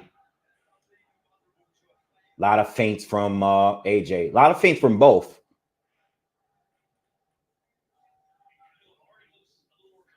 And Ngannou's trying to already time him with the left hook. He's throwing about a good 3 or 4 hooks already. And I don't think that's a good thing because it's like we know that's a shot. See, AJ keeps the gloves up. He already blocked the hook. Yeah, AJ looks good defensively. He looks sharp. It's already a different fight. AJ, another jab to the body. It's a different fight.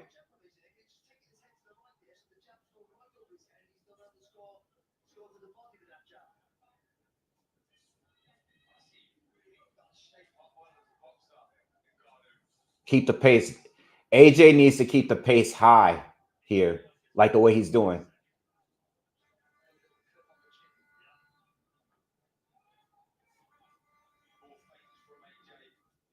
Big right hand, overhand right from Francis, blocked by AJ. Francis just goes southpaw. This is what I was talking about. Let's see how long he stays there because AJ is already having a lot of success against him. All right, we're just over a minute left in the first. Big right hand for AJ. Francis is down. And he looks hurt. I told you. What did I just tell y'all? That don't go southpaw. What did I tell y'all? Not to go southpaw. Francis is hurt. I told y'all it's a different. Francis, I see the swelling is swelling up already on his right eye. I told y'all don't go southpaw. Francis is backed off to that. I told y'all AJ's better against southpaw. I told y'all that. He's not going to go back ever again. Another right hand from AJ. AJ got to be careful, though. You don't want to have an Andy Ruiz moment. You already have him hurt. Just box, man. Be smart. I'll wait till the round is over. I'll talk to you guys for a second. Bye.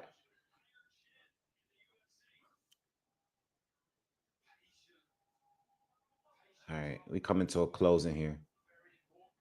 And I feel like Francis. Now, I'm going to tell y'all this. AJ made Francis in this round look like he can't box. If y'all watching it, Francis looked awkward, like he looked uncomfortable the entire time. Whereas Fury made Francis look like he should have been boxing all this time. Francis looked like how I thought he was going to look against Fury in that round. Now, the fight ain't over and anything can happen, but AJ just made him look like he doesn't belong here. There's a difference. You know what I'm saying? Like, he's fainting. The guy looks like he's like, yo, I don't know how to box. But against Fury, he looked like he should have been boxing all this time, right? AJ is fainting and the guy is biting off each feint. Francis is going to get dominated, but he cannot go back southpaw. If Francis goes back southpaw again, it's over. I told y'all that before. Remember, I told y'all that before the fight. I told y'all he should never go southpaw in this fight. Don't do it. He did it and got dropped with the first punch AJ threw. AJ is underrated against southpaws. We're in round two. Round one was just it was dominant. And Francis is still biting. He's parrying and he's biting off each feint from AJ. If AJ keeps it, if he keeps it cool, he should have no problem winning this.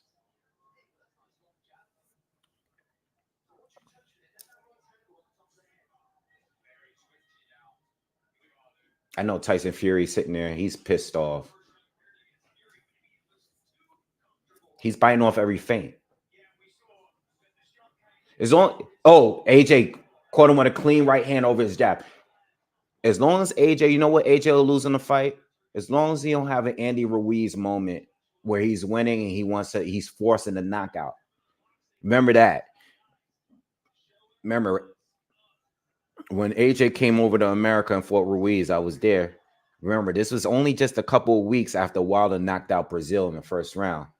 AJ felt like he needed to show out in New York, and it cost him the fight. As long as he just play it smooth, no exchanges, nothing reckless, he should win this fight without any problems. He's already defensively, he's not even getting hit here. This looks like a boxer versus an MMA fighter. This is a mismatch here. And I feel bad for Francis because he's showing big right here. Francis is down again. He's going to get stopped. Francis is getting dominated. This is crazy. Francis is down again. 40 seconds left in the second round. This is a mismatch. What was I scared about? Oh, no, he's knocked out. Oh, he bent him over. Oh, AJ knocked him out cold. He's out cold. He's out cold. Oh, my God. Oh, AJ is, he bent him back. He folded, y'all. Francis Ngannou folded. Oh, man. He's still laid out, y'all. He's out cold. Oh, my God, son. Oh, my God. Oh, what did I... Yo, Francis Ngannou is folded. AJ looks like a killer right now. He just sitting in the corner like, he don't even look on... He don't even care, This dude got... Yo, Francis got sniped, bro. Straight like that. Yo, Chris Cross, thank you. Yo, he folded him. His leg was like here, like his leg was all the way back here, and he folded like that. He's still out. He's still out. I wish I could show y'all the fight. He's still out. Oh, nah. Tyson Fury better retire. He either have Usyk problems or AJ problems. Yo, AJ's not even he's just standing there like, damn. So they're giving him oxygen, y'all. All right. Now let me stop with the jokes because he might actually. They're giving him oxygen, y'all. Damn, yo, Fury looks like a fraud right now, y'all. Damn, in the second round. Damn. Yo, Adawale. I'm trying to say his name right. Adawale. Thank you for donating, bro. I'm hoping the dude is okay because he got folded. You know what that looked like? No, he's in a chair now. He's sitting up, man. He's getting oxygen, but he's all right. All right. So I can go back to joking. Yo, that looked like, you know what that fight looked like? That fight looked like if AJ fought me. That looked like AJ against Boxingwave. That's how the fight would have ended. Real talk. That looked like AJ versus me. My man got folded. I told y'all, I think this fight gonna go to the decision because I didn't think AJ could just knock him cold out, but he knocked him. He knocked him like knockout of the year already. It's over, bro. They showing a slow mo. Oh my god, the guy don't even know where he's at. Oh my god, yo. Damn, Tyson, look, put Tyson in there now, son.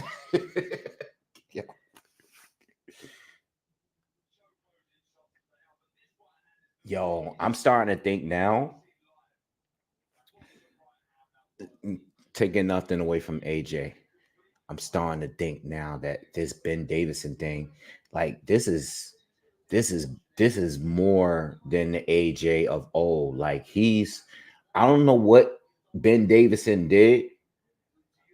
He probably put the force on him or something, but AJ is like a cold killer. Yo, he knocked him out and he was standing in the corner like he was just cold. Like he didn't even care. Like whatever Ben told this dude is acting like he should. AJ is a cold killer. Damn, Francis, man. They shake each other's hands. All right, much love. All right, much love. All right. My two African brothers. Let's go. Let's go. Let's go. All right, he's all right. They talking. Francis is mad. Damn, son. Let's go back to the PFL. He going back to the PFL. He gonna finally fight over there now. Like, yeah, I'm gonna go back to the PFL. Like, I made my 20 million or whatever. Let's go back over there to the Let's finally give them a fight over there now. I think it's time to give them a MMA fight over there. Yo. My man got folded, man. It's one thing to get knocked out, but it's another thing to get folded like that. I mean, my God, you too big, you 275, and your whole back and your leg was bent up behind you. Damn. Damn, man.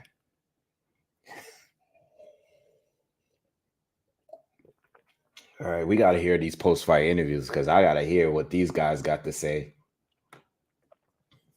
Damn, AJ sniped both Wallin Otto Wallin and Francis Ngannou, right? Two guys that gave Fury hell.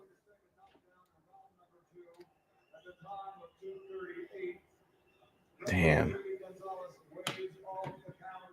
That man got folded, bro.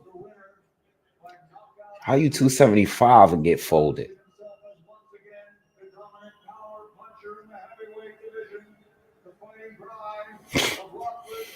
You 275 and you get folded?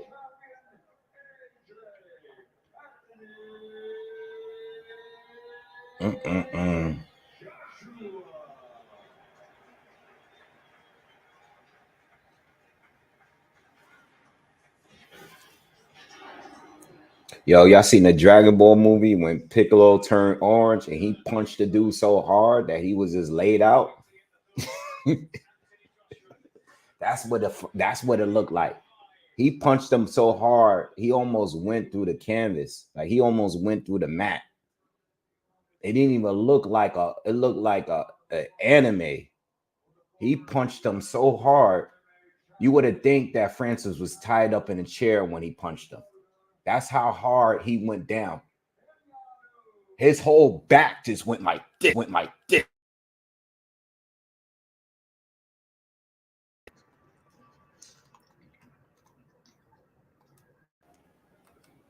His whole back just bent.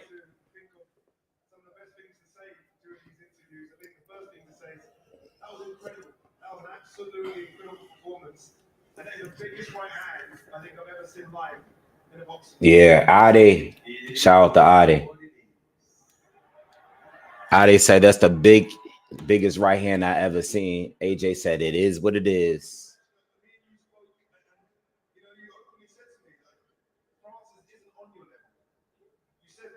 Real Reason says I hate everybody gonna be on AJ film right now. Yeah. What I was saying is, on the route to the championship, you should always stay focused.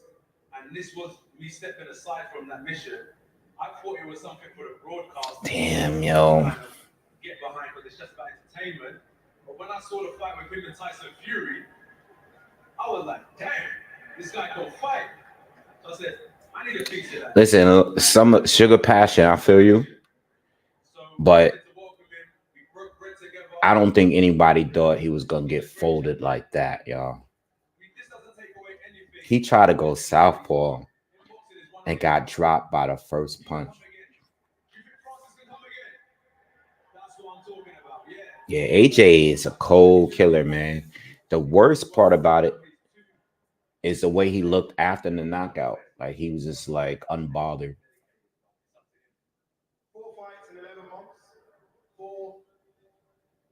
4 fights in 11 months. This is the best performance out of the lot, regardless of whether or not he is a 2-fight boxing novice. He is a former UFC heavyweight champion. What do you put down to the increased and better performances in the last 11 months? The Ben Davison Performance Center. AJ talking mad shit. Hey, y'all watching this? AJ is different. He talking. Ben Davison is a therapist. Yo, Ben Davison, I'm about to call him. I need him to be my trainer in life, because he changed this dude. Do you feel like you're almost coming into your peak now, though? I don't know. Listen, this is the thing with boxing. Am I coming into my peak? It only takes one shot in every division. If that was me, you know what I've been saying. Joshua should retire. Joshua's finished. But what I'm trying to say is that.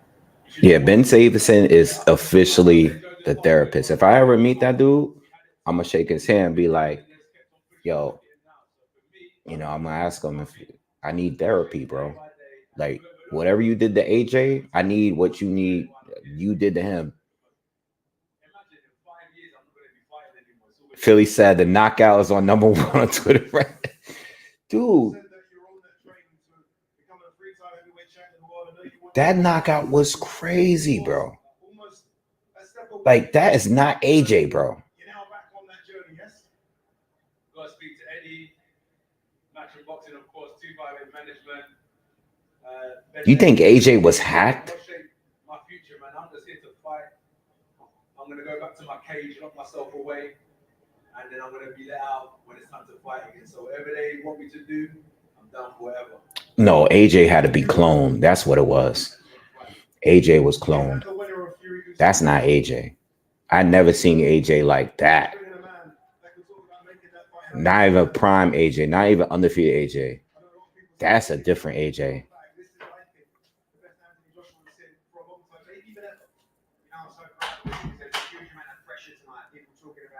He was to lose to Francis Ngannou, what would happen?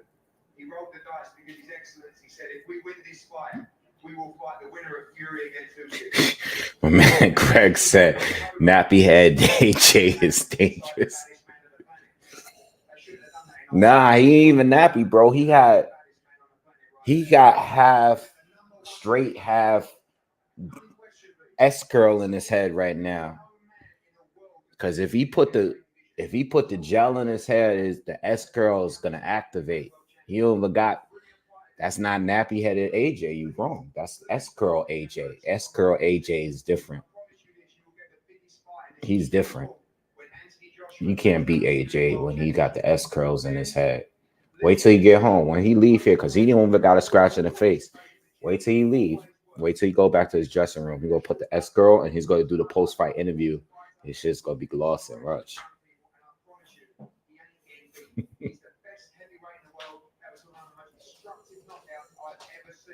People talk about how Tyson Fury did against Ngannou. Forget about that. What I said would happen, happened. He went in there, he destroyed Francis Ngannou. This man is a savage. Is Francis still in the ring? I would hope that he left. There's no way he could sit and watch this. Is it going to be free time? I don't know. You don't put too much pressure on me anyway. I'm just chilling. I'm not even getting involved in all that anymore. You don't put too much pressure on me. Anyway, let's talk. The people of Cameroon, I appreciate you guys. Where's my Cameroonian people? Let's make some noise for the Cameroonian people. Africa United, respect. Thank you so much. I appreciate you. Where's my people from London? Where's the London from Watford? Yeah, Ngannou left. He's not there. I don't think he's there. Most importantly, where's the people from Saudi Arabia? Yeah. And thank you to His Excellency, Turkey Al-Sheikh, for hosting me. MBS, thank you so much. I appreciate you guys. Everyone in Saudi. I mean, Everyone here tonight, I really do appreciate you guys. On to the next, and thank you to Francis Ngannou. And thank you to you as well. Thank you, brother. Okay. Francis can't get mad, and if he really cleared 20 million, I guess it was worth it. All right, it's over. No interview from Ngannou. They showing the highlights. The highlights is the whole fight.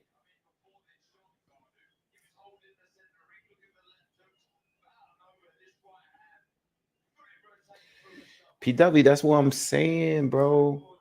Is what I'm saying. AJ's been cloned. Either that or Ben Davison is a therapist. And he fixed AJ. That's what he did. All right, y'all. Look, it's been real. I'm going to record. I'm going to do a quick post-fight review of the fight. So just be on the lookout with that. I'm going to get off this live, though, man. I appreciate you guys for coming through. Shout out to everyone around the world that was here. We did a roll call real quick. Y'all have a good rest of your weekend. All right. If you haven't already, please hit the subscribe button. Subscribe to the channel and hit the thumbs up on your way out, man. Let's get these thumbs. Let's get these likes up, man. Shout out to you again for even being here, because there's a million channels on here now that's doing live videos. All right. But I'm going to do a quick review of the fight. So be on the lookout for that. And I'll see you guys on the next one. Y'all have a good night. Peace.